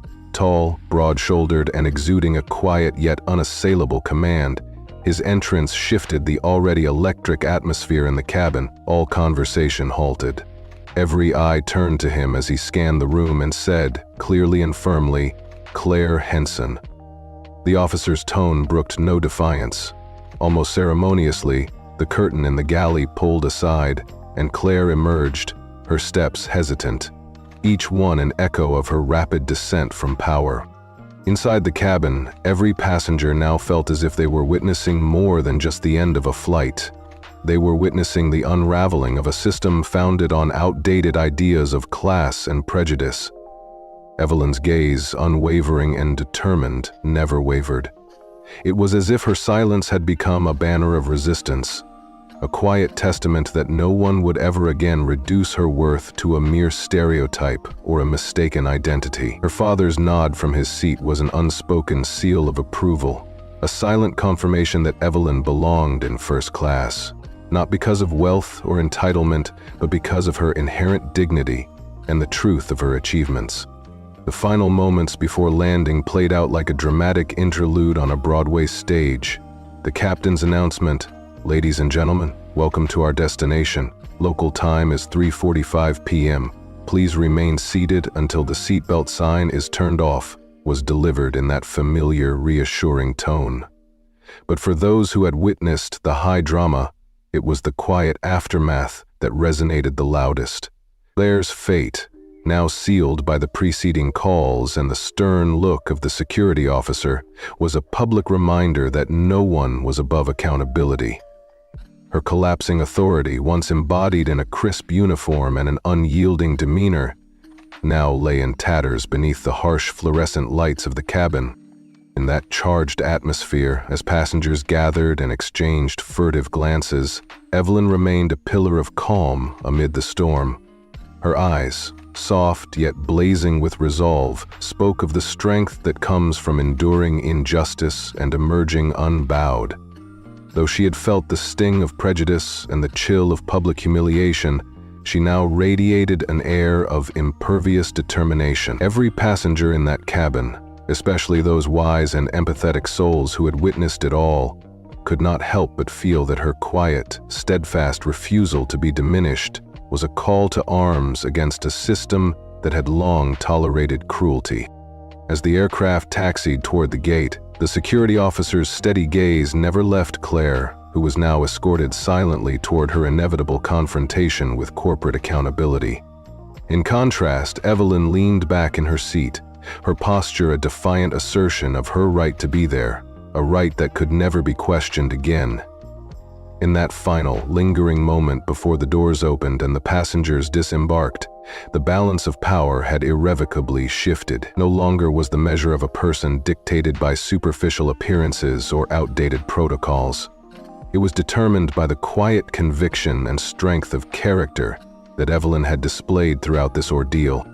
When the plane finally came to a stop and the cabin lights brightened, there was an unspoken understanding among all present. Justice was not simply a matter of policy, but a deeply personal crusade against the insidious forces of bias and indifference.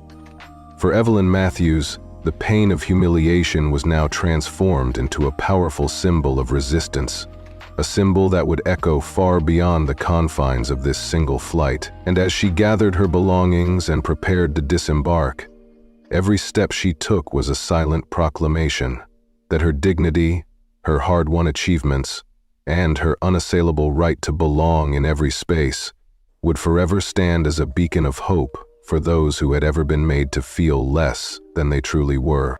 Evelyn Matthews sat with quiet dignity in her first-class seat, though the memory of the events earlier still clung to her like a shadow. The flight had taken an unexpected turn when Claire Henson, whose discriminatory actions had upended everything, now faced the full force of accountability.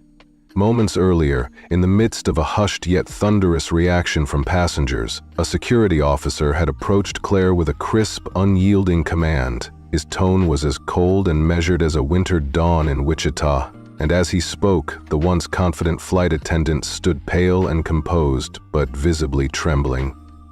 "Yes," she replied softly when addressed, though the tremor in her voice betrayed the mounting realization that her actions were about to be scrutinized in full public view.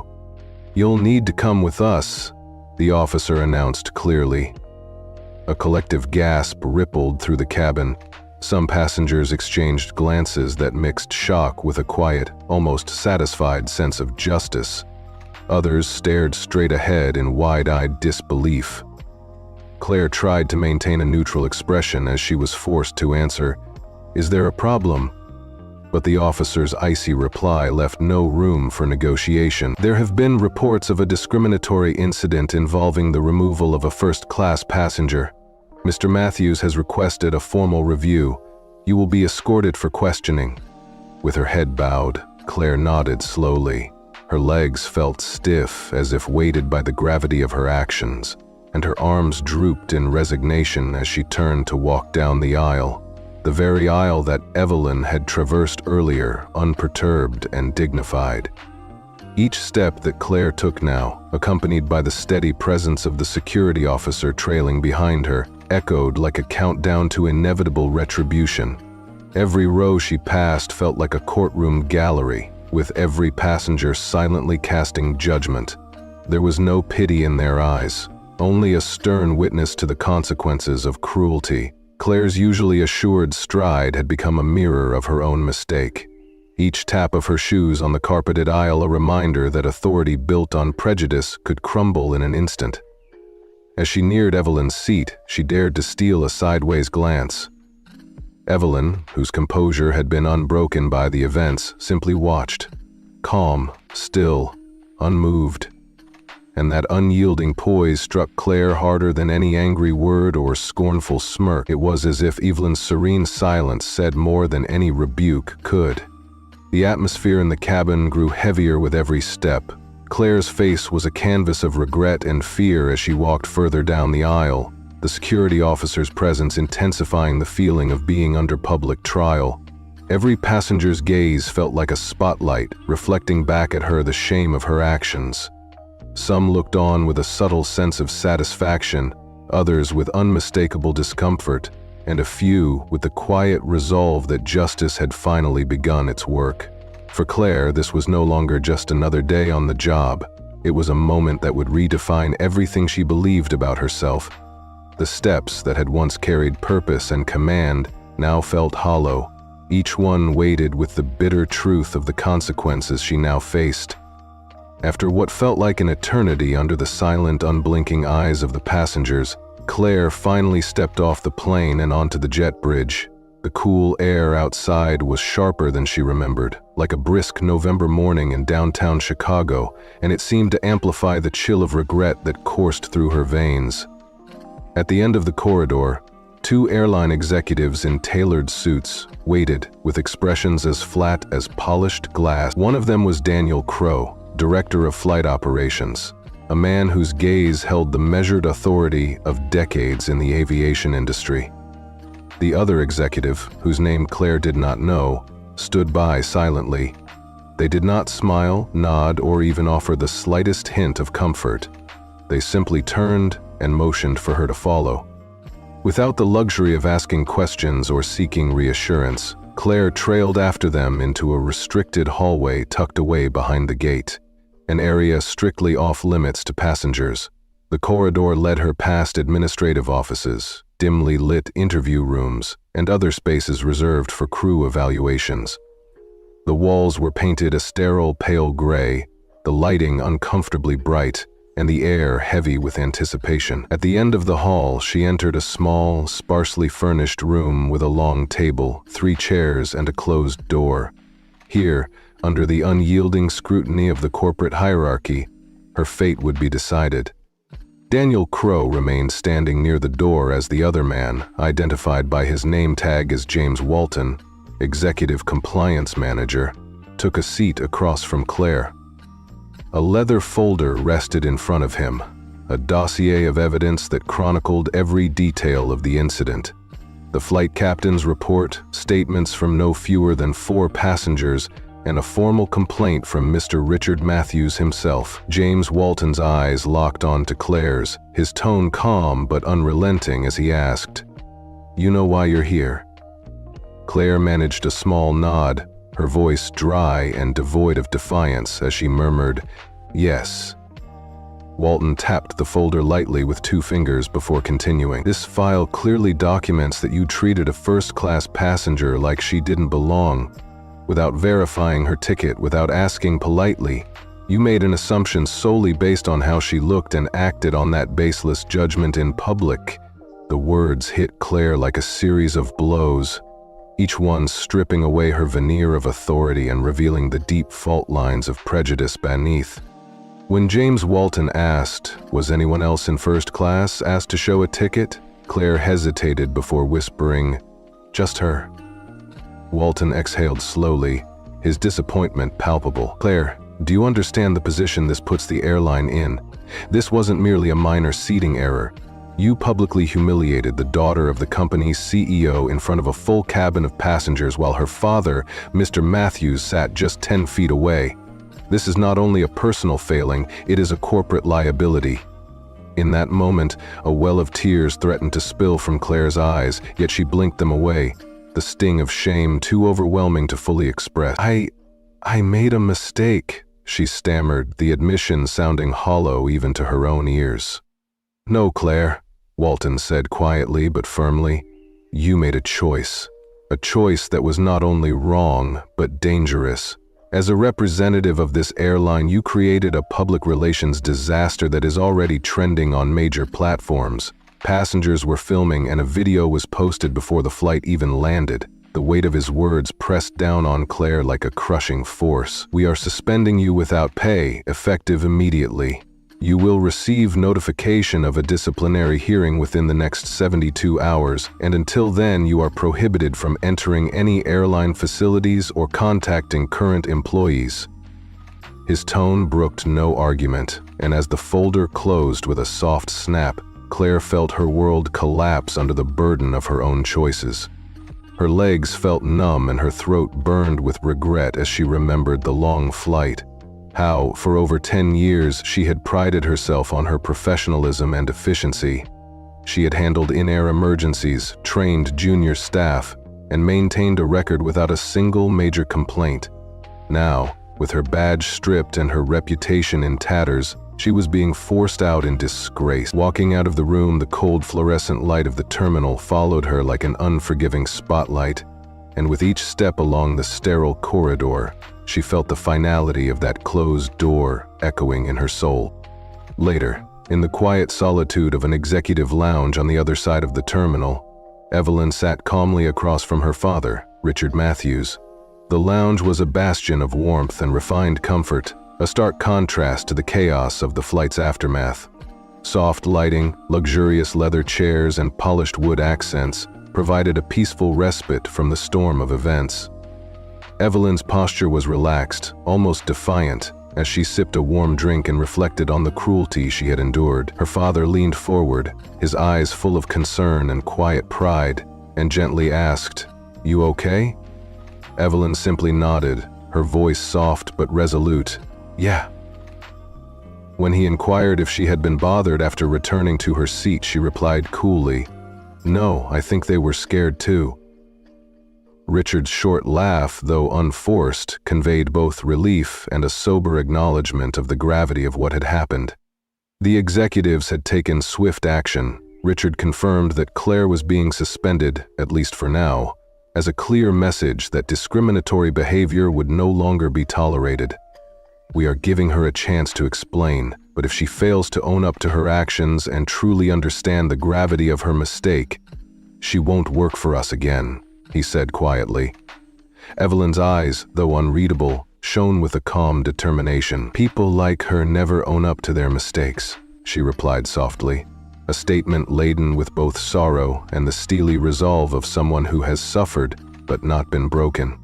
Hours later, in the quiet solitude of her modest apartment, far from the glittering terminals and crowded cabins, Claire sat on the edge of her bed in the very uniform that now felt like a costume, tight at the collar and rough at the seams. The apartment was silence incarnate, with only the low hum of the fluorescent lights in the corridor outside to remind her that her world had irrevocably changed. Her airline-issued tablet lay dark and unresponsive on the nightstand, locked out of the crew system the moment her suspension was activated. A single buzz from her phone was enough to remind her of the isolation that now defined her. The supportive words of past colleagues were replaced by whispers and the cold distance of those who once admired her. As Claire sat there, every moment of the flight replayed in her mind in excruciating detail. Ava's calm yet piercing gaze, Richard's unwavering authority, Emma's sympathetic silence, and the stinging judgments of passengers who had witnessed her downfall. She had lived by the handbook, followed every protocol to the letter, and built her career on a foundation that now felt cracked and exposed. An email from the airline executive board lay open on her screen with the stark subject line, "Suspension Notification." It was a final, crushing blow, a statement that her professional life had come to an abrupt halt due to one fatal, discriminatory choice. In that stark moment of truth, as the cold reality of her suspension set in, Claire could do nothing but confront the emptiness of her own justification. The gravity of her actions, the public humiliation inflicted upon a young, promising passenger, and the irreversible damage to the airline's reputation were now hers to bear. And while the world outside continued on with its indifferent hustle, the echo of her mistake resonated in the quiet solitude of her once prized identity. A fading reminder that true power lies not in ruthless enforcement of outdated protocols, but in the measured, compassionate acknowledgement of every human being's right to belong. Evelyn Matthews sat in first class with quiet dignity, even as the memory of the humiliating ordeal earlier still cut deep. The incident had unfolded on Flight 748 like a bad dream, one that exposed not only overt discrimination but the insidious cruelty of unchecked authority. The moment when Claire Hinson, a once respected senior crew lead, coldly instructed her to move to economy, was seared into the minds of all on board. Now, as the plane finally descended, the repercussions of that fateful decision were manifesting with brutal clarity. The formal disciplinary process had been initiated by none other than Richard Matthews, Evelyn's own father and the CEO of the airline. In a terse phone call that had reverberated through the cabin earlier, Richard's voice had been devoid of anger, yet filled with steely resolve. "Mr. Matthews, I'm not interested in excuses. This isn't about me, it's about my daughter. You made her feel like she didn't belong. You treated her like a problem, and you did it right there in front of strangers who chose to stay silent." Those words had not only stung Claire, but had shattered the carefully constructed facade of professionalism she'd maintained for over a decade. After the call ended, Claire's hands shook uncontrollably as she slowly lowered her phone. Every footstep she took down the aisle, once an avenue for displaying her authority, now echoed like the gavel of a judge condemning her. The security officer's cold command had left no room for remorse. "You'll need to come with us." Gasps and knowing glances spread among the passengers as Claire trudged down that same aisle that Evelyn had once walked with pristine confidence. The oppressive weight of every judgmental gaze bore down on her. In that silent procession, each step Claire took felt like a retraction of the power she'd so arrogantly wielded. The security officer's presence behind her was like a metronome marking the final moments of her career. The aisle, which had served as a stage for countless flights, transformed into a courtroom where every silent witness, passengers and crew alike, observed the downfall of a woman who had once been the epitome of control. When she finally neared Evelyn's seat, Claire dared a sideways glance. Evelyn's face, calm and unmoved, held no trace of malicious glee. Rather, it conveyed a stern, almost implacable serenity that spoke louder than any rebuke. After disembarking, Claire was led through a sterile, brightly lit corridor by two airline executives. Daniel Crow, the director of flight operations, and James Walton, the executive compliance manager, awaited her in a narrow, unwelcoming room. The walls were painted a bland, pale gray, and the fluorescent lighting was unforgiving. A perfect metaphor for the harsh reality of her situation. Seated at a long table with a leather folder before him, James Walton fixed her with an unyielding gaze and asked, "You know why you're here?" Claire could only nod, her voice reduced to a dry whisper as she murmured, "Yes." Walton then methodically detailed the evidence. A report from the flight captain, statements from 4 passengers, and, most damningly, the formal complaint from Richard Matthews himself. Walton's words cut deeply. "This file clearly shows that you treated Evelyn like she didn't belong. You failed to verify her ticket, and worse, you made an assumption based solely on her appearance and acted on that bias publicly." His tone was devoid of overt malice, yet every syllable was loaded with the weight of accountability. When he pressed further, "Was anyone else in first class asked to show a ticket?" Claire's response was barely a whisper. "Just her." Walton exhaled slowly. "Do you understand the position this puts the airline in? You publicly humiliated the daughter of our CEO while he sat just 10 feet away. This isn't a minor seating error, it's a corporate crisis." Tears threatened to spill from Claire's eyes, but she blinked them away, the bitter sting of shame too overwhelming to fully express. As the conversation continued, Walton made it unambiguously clear that the repercussions were severe. "We are suspending you without pay, effective immediately. You will be notified of a disciplinary hearing within the next 72 hours, and you are prohibited from accessing airline systems or facilities until further notice." Those words, delivered in sterile, emotionless language, felt like a death sentence. Claire's spirit, once buoyed by years of polished professionalism, was shattered as she listened. The finality in Walton's tone reverberated like a gavel's final strike. Later that evening, back in the lonely confines of her apartment, Claire sat on the edge of her unmade bed. Her uniform, once a proud symbol of authority and excellence, now hung limply on a hook, as if it were a relic of a past life she no longer recognized. The airline-issued tablet lay dormant on her nightstand, a silent testament to her immediate disconnection from the crew system. She had received no comforting messages from colleagues. Instead, the whispers of those she once commanded now echoed through the digital void of her inbox.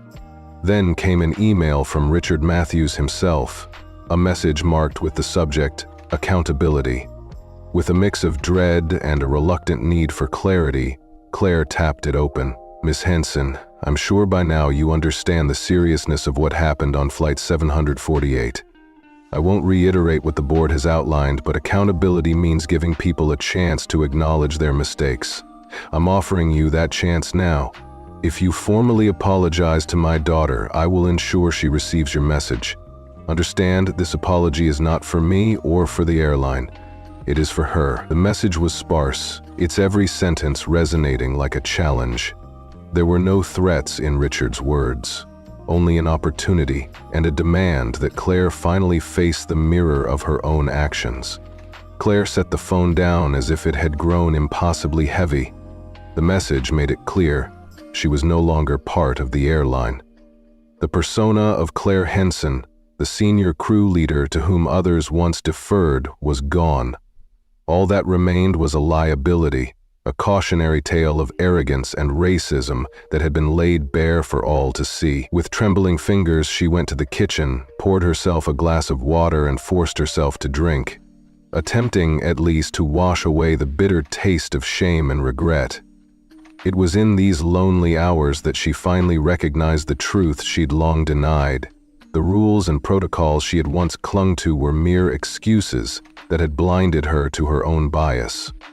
Returning to her bedroom, Claire opened a new email draft with the subject, "Accountability." With a deep, shuddering breath, she began to type a message meant for Richard Matthews, and by extension, for Evelyn. "Mr. Matthews, I don't expect forgiveness. I'm not writing this to justify my actions. I write because I now understand how profoundly wrong I was. I misjudged Evelyn, and I acted on assumptions rather than facts. I let my own bias speak louder than truth, and for that I am deeply ashamed. I offer my sincere apology to Evelyn if she will accept it, though I understand if she chooses not to." Claire reread the message over and over, each word a painful admission of her failure. Finally, she pressed send, and in that moment, despite the loss of her badge and uniform, she felt an unfamiliar glimmer of humility, a small start toward redemption. Meanwhile, in the serene, refined ambience of the executive lounge at the terminal, Evelyn Matthews sat across from her father. The room exuded comfort, soft lighting, plush leather chairs, and polished wooden accents that belied the tumultuous storm that had shaken the skies moments before.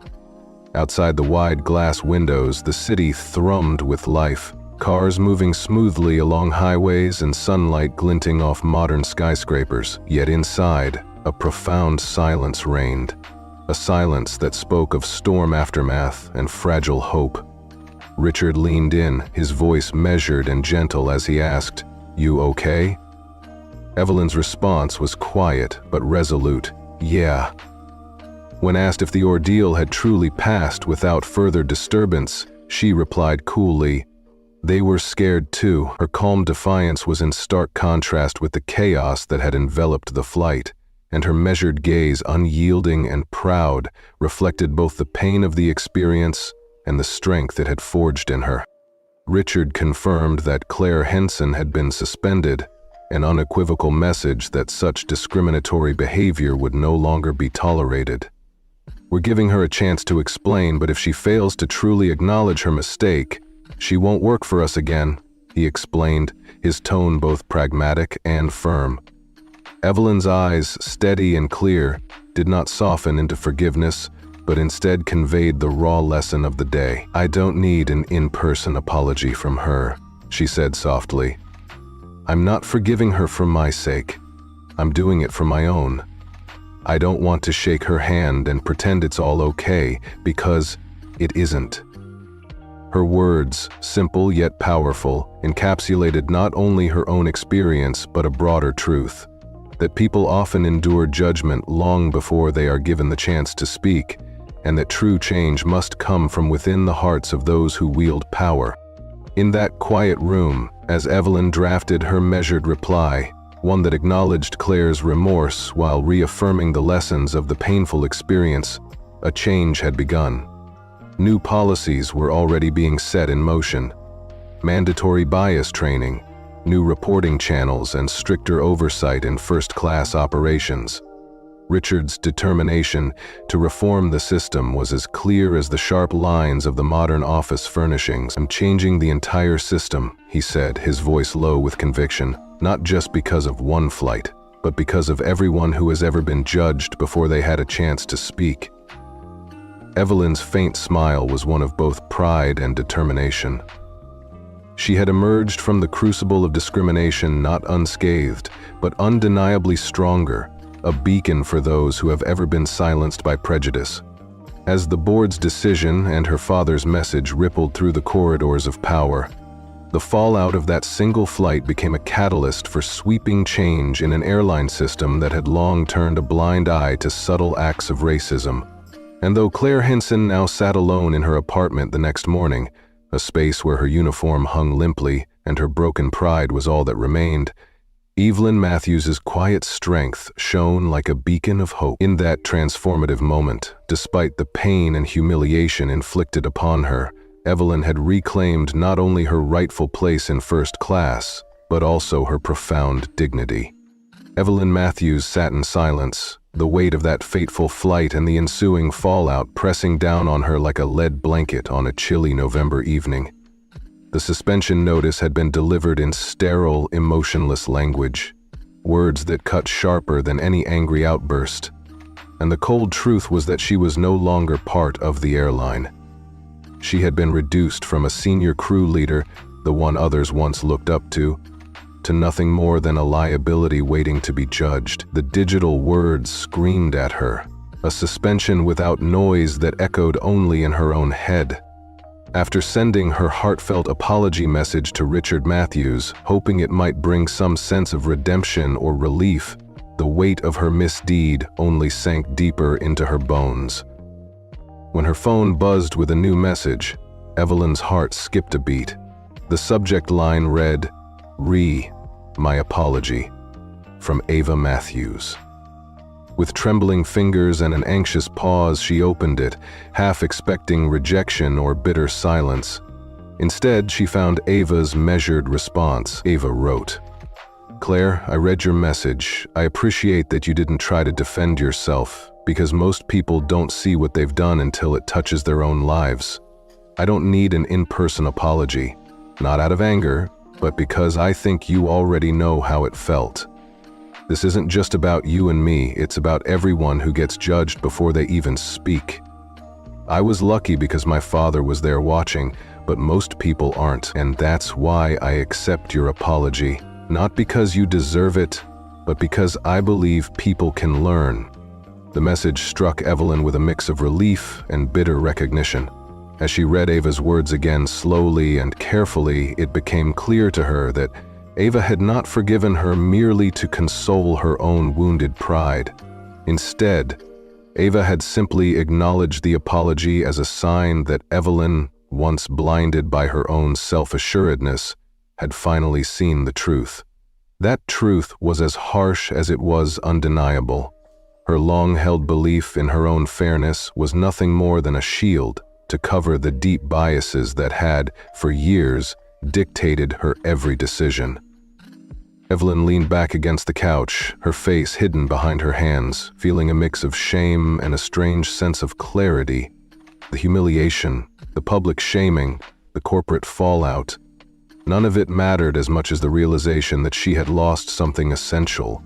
She had lost her blind faith in rules that had once justified her every action. Ava's silent strength, her calm composure in the midst of disgrace, had forced the world to finally take notice of what was usually ignored. In that transformative moment, as the aftermath of Flight 748 continued to ripple through the industry, Evelyn understood that the change must be radical. Her father had already begun launching mandatory inclusion training sessions, not just checking boxes, but with real human interaction aimed at unlearning long-held prejudices. And while Evelyn now sat at home with the quiet sting of suspension echoing through empty halls, she knew that the lessons of that flight were far from over. The injustice she had endured would serve as a beacon for change, a promise that no one would ever again be told to move simply because they didn't look the part. Evelyn Matthews sat quietly as the silence pressed in on her like an unyielding winter chill. The weight of that fateful flight still echoed in her heart, and though she had forgiven herself long ago, the memory of being unrightfully removed from first class still burned.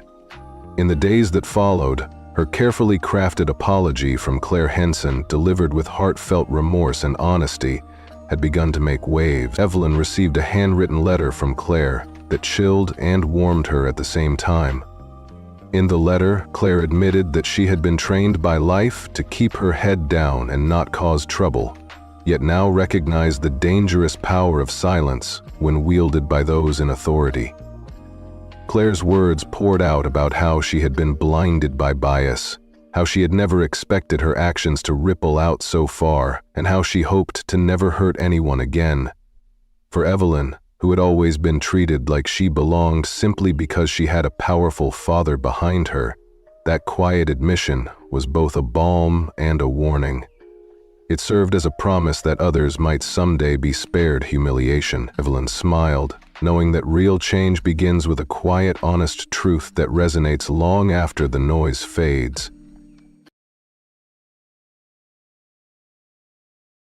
Benjamin and Abigail Monroe stepped onto the jet bridge as if they'd done it 100 times before, their first-class boarding passes tucked neatly in a leather wallet. In Benjamin's hand was a small box wrapped in gold paper, a birthday present for their grandmother. They were dressed just right for first class. Benjamin in his navy blazer, Abigail in a simple white blouse. They smiled at the gate agent who scanned their passes and said, "Enjoy your flight." They didn't know how fast that moment of calm would shatter. Inside the cabin, the soft glow of overhead lights fell on rows of leather seats. A few passengers sipped orange juice, others read the morning paper. Benjamin and Abigail found their seats in row 2, slipped their bags into the overhead bin, then settled in. Abigail tucked the gift box under the seat in front of her, her heart light with anticipation. Benjamin leaned toward the window and watched the tarmac bustle below them. That's when Heather Thompson appeared. She was tall, her uniform crisp, but her eyes were cold. "Excuse me," she snapped, her voice sharp enough to cut through half the cabin. "Are you sure you're in the right seats?" Benjamin straightened up. "We are in first class," he said, holding out his pass. Heather barely glanced at it. "First-class seats are reserved for first-class passengers," she said, as though checking a rule book in her head. She leaned closer, took the passes, then studied them with exaggerated care. When she handed them back without a word, Benjamin forced a steady smile. Abigail's fingers curled tightly around the gift box. After a few minutes of silence, during which the engines started their low rumble, Heather returned. She planted herself in front of them and folded her arms. "I need you to move to the back of the plane," she said, her tone flat and final. Benjamin sat up. "Why?" he asked, his voice polite but firm. "Those seats are needed for other passengers," she answered, with no hint of explanation. She didn't say who those passengers were or why they mattered more. Abigail leaned toward Benjamin, voice trembling. "We didn't do anything wrong," she whispered. Benjamin looked straight ahead. "We're not moving unless the captain asks us to."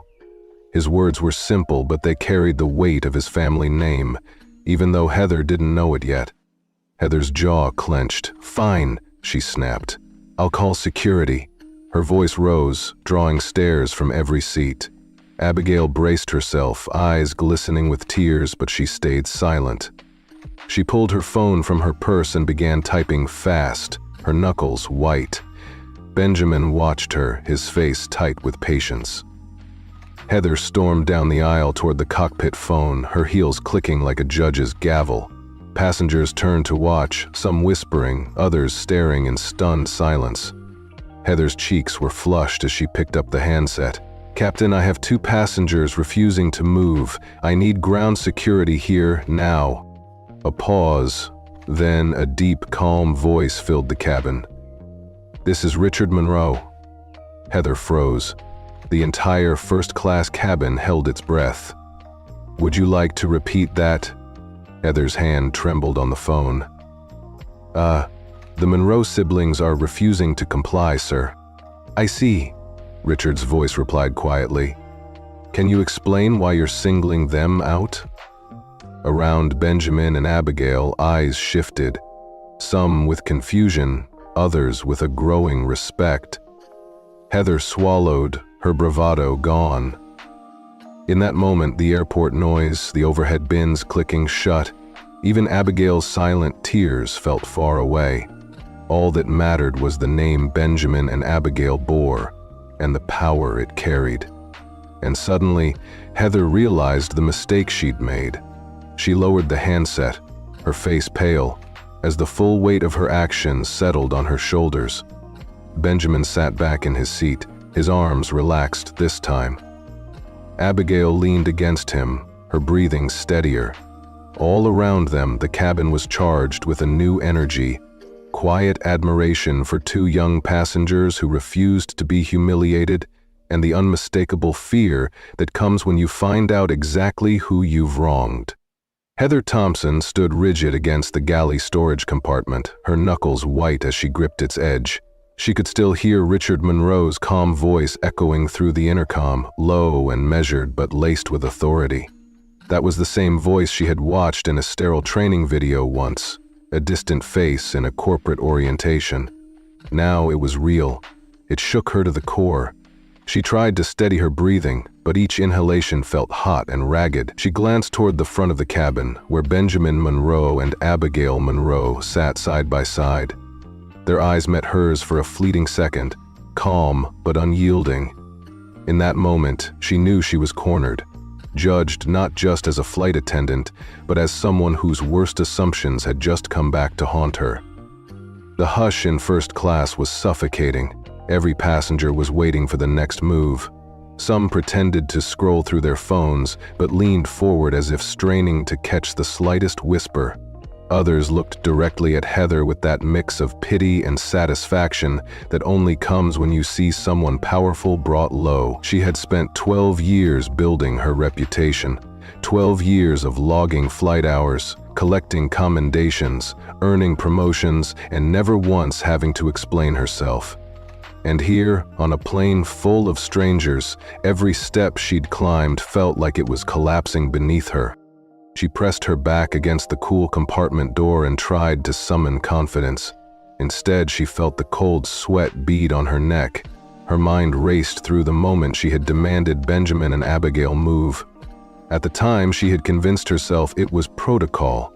First-class seats were precious. But underneath that self-justification lay something darker. She had seen two well-dressed teenagers with a gift box wrapped in gleaming gold paper, and she had decided they didn't belong. Her snap judgment was as old as fear itself. Now that judgment had unfurled into her worst nightmare. Benjamin sat with his chest straight, shoulders squared, and eyes forward. His calm was deliberate, like a refusal carved in stone. Abigail leaned slightly toward him, her small hands still wrapped around the gold gift box. Tears had dried on her cheeks, but her jaw was set. They didn't shout or plead, they just waited, their silence twisted as she watched them. How dare they turn the tables on her? How dare they demand respect from someone who thought they were beneath her? Then the intercom buzzed again. Heather flinched as the cabin filled with Richard Monroe's voice one more time.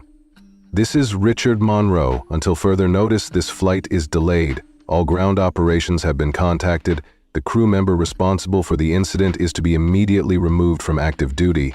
A collective gasp rippled through first class. Some passengers raised their phones, pressing record with careful stealth.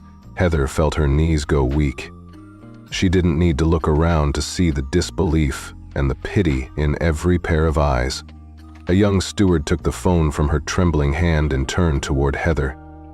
"The captain wants to see you," he said softly. There was no judgment in his voice, only sorrow. Heather walked down the aisle, each step interminable. She passed rows of passengers whose polite side glances collided with secret triumph. It felt like walking through a gauntlet of silent jurors. In the cockpit, Captain Lawrence sat with his arms crossed. His face was calm but stern. On the screen beside him, the airline's regional operations manager loomed, his expression icy. Heather perched on the fold-down seat, her uniform too tight against her shaking body. The manager wasted no time. He spoke with clipped precision. "Miss Thompson, you have been named in a report filed directly by Richard Monroe. He alleges you verbally harassed and attempted to forcibly relocate two first-class passengers, his niece and nephew, without cause." Heather tried to speak, but her voice stuck in her throat. "I didn't know who they were," came out in a tiny whisper. The man's gaze hardened. "That is the problem. Their tickets were valid. Your behavior was not." His words hit her like a fist. She closed her eyes, tasting the bitter tang of regret. The silence stretched before the verdict came. When it did, it was a cold blow. "Effective immediately, you are suspended from active duty. You will be escorted to the administration office upon landing. If you choose not to comply, security will meet us before we even reach the gate." Captain Lawrence watched her carefully, as if waiting for her to argue. She didn't. She barely had the strength to move.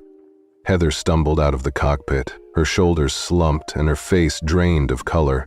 The cabin's hush felt heavier now, like the weight of every whisper and every recording. She made her way to the rear jump seat, but did not sit. Instead, she stood with her back to the galley wall, eyes fixed on the floor. Every uniformed colleague who passed offered no comfort. They looked away, unwilling to meet the gaze of a woman falling from grace. Claire, a junior flight attendant freshly on board, approached her hesitantly and asked if she was okay. Heather stared at her, her lips parting but no sound coming out. Claire swallowed and took a small step closer. "I didn't expect it to go this far," she said quietly. Heather let out a bitter laugh that died in her throat. The trainee was right. It had only taken one phone call, one calm voice, one refusal to back down. As tears pricked Heather's eyes, she realized just how far she had fallen. For a moment, she flashed back to the trembling hands that had demanded Benjamin and Abigail move. She remembered the smug satisfaction she'd felt, imagining she was protecting first-class privileges. Now her own world had been upended in a single moment of prejudice.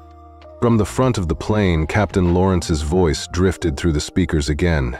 "Ladies and gentlemen, we will be holding on the runway a few more minutes. Thank you for your patience." The announcement was perfunctory, but had a different edge now. Passengers exchanged knowing looks. They understood that this delay was not mechanical or weather-related. It was personal. It was Heather's reckoning. Abigail rested her head on Benjamin's shoulder, her small form trembling as she fought to hold back fresh tears. Benjamin reached over and gently squeezed her hand. A middle-aged man across the aisle leaned toward them and said, "I just want you to know I saw everything. You both handled it with so much grace." Benjamin nodded with quiet gratitude. Abigail managed a small smile. In that moment, Heather Thompson was more than a flight attendant in trouble. She was the embodiment of a single snap judgment's power to destroy. As the minutes crawled by, Heather pressed against the wall, her uniform feeling like chainmail that no longer protected her. She flicked her gaze toward Benjamin and Abigail one last time. They sat calm and poised, their dignity intact. The gift box glinted between Abigail's knees, a small symbol of love and family that had nothing to do with status or entitlement. It spoke of kindness and respect, qualities Heather had betrayed. When the plane finally taxied toward the gate, passengers sprang to life. Some quietly applauded as security personnel boarded. The sound was muted but unmistakable. It was not a celebration of cruelty. It was a celebration of justice. Heather straightened her shoulders as two officers approached. She lifted her chin, though her eyes brimmed with tears. She did not shout apologies or excuses. She knew none could undo what she had done. Benjamin stood and offered Abigail his arm. "Come on," he said softly. They gathered their belongings and rose together. The cabin seemed to hold its breath. As they passed Heather Thompson in the aisle, Abigail paused and looked her in the eye. No words were exchanged. Abigail's gaze was steady and forgiving. It was as if she understood Heather's humanity even now. Then the siblings stepped off the plane into a corridor of blinking cameras and hushed whispers. The door closed behind them and the cabin lights brightened. Heather was guided to the front door where she would face more than just corporate discipline. She would have to live with the memory of a moment when fear trumped compassion. As security led her away, passengers turned back to their seats or to one another, sharing relieved smiles and quiet nods. The tension dissolved into a low hum of conversation. Benjamin and Abigail emerged from the jet bridge into the bright terminal. Abigail clutched her grandmother's gift box tightly. Benjamin placed a comforting arm around her shoulder. "Are you okay?"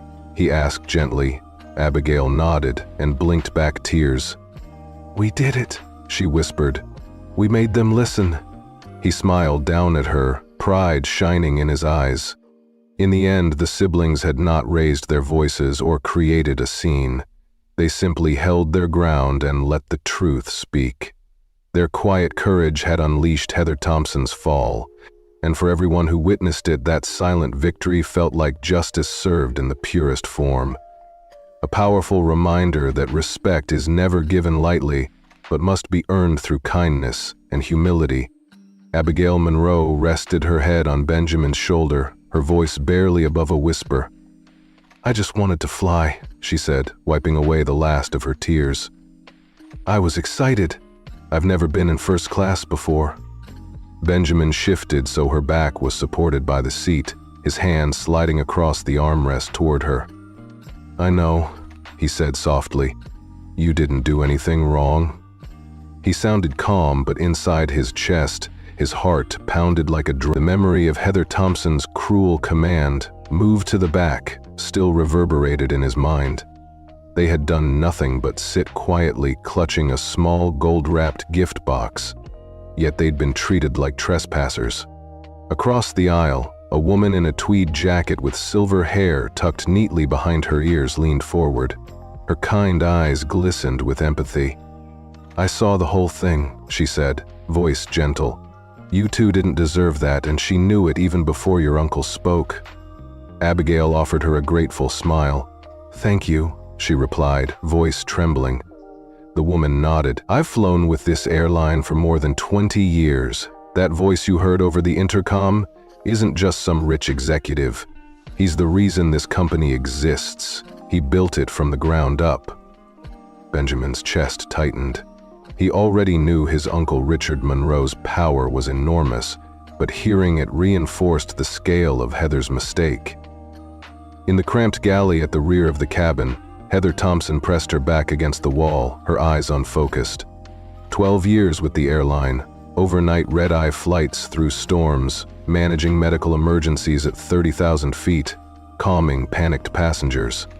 None of it had prepared her for this. She'd earned every promotion through strict discipline, enforcing policies with an iron fist, but respect wasn't a rule in the manual. It was earned, and she'd squandered it in a single moment. The roar of the engines felt distant. All she could hear now was her own ragged breathing. Claire, the junior attendant, approached hesitantly, paper trembling in her hand. "Miss Thompson," she said softly, "this just came through from headquarters." Heather's heart lurched. She accepted the message with a quivering grip. As she scanned the first line, "Ms. Heather Thompson is to be removed from duty upon arrival and escorted directly to administration for termination review." Her lungs constricted. It was more than suspension. This was total removal. She felt the floor tilt beneath her as the words sank in. They didn't just want her off the flight. They wanted her gone from the company. The paper slipped from Heather's hand, fluttering to the floor like a dying bird. She had imagined a private conversation, perhaps a chance to explain herself. Instead, she'd been erased without a hearing. Claire cleared her throat. "They also request your badge and security key be turned in before we land." Heather stared up, disbelief washed over her. "Before we land?" Claire nodded. "They don't want you stepping off the plane in uniform." The humiliation settled like a stone in her stomach. Not even for gross negligence had she ever seen such swift, merciless action. With shaking fingers, Heather unclipped her badge. The polished brass letters, "Heather Thompson, Senior Cabin Supervisor," stared back at her, mocking her. She'd fought for that badge, worn it with pride, believed it granted her authority and safety. Now it was plastic and worthless. She handed it to Claire, who took it without a word. Heather sank into the jump seat, uniform still pristine but powerless, like a knight stripped of armor. At the front of the cabin, power had shifted. Benjamin and Abigail Monroe sat in their seats, calm as stone statues. The gift box lay between Abigail's knees, its gold paper catching the overhead lights. The hush in first class was thick, charged with a new electricity. Passengers had stopped their whispered conversations. Even the baby in row 5 was oddly quiet. Everyone sensed they were witnessing a reckoning. Benjamin leaned back, folding his arms. He stared at nothing, just beyond the seats ahead, as if the horizon lay inside his mind. Abigail rubbed her thumb along the ribbon of the gift box, her breathing steady.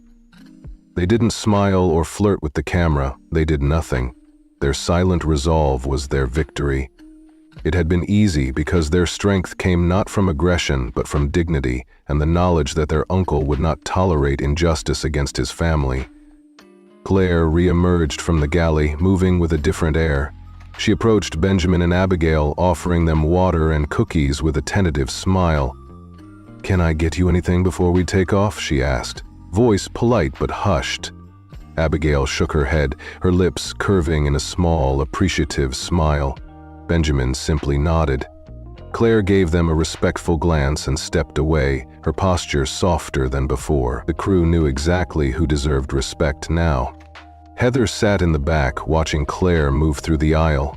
She had once led this cabin with an iron will. Now she was a ghost at the party. Every face that passed spared her a glance of pity or scorn. She closed her eyes, the image of two teenagers, calm and unbroken, flashing behind her eyelids. How had she judged them so quickly? How had she convinced herself they were intruders, when in truth they'd been born to belong? Her mind drifted back to the boarding pass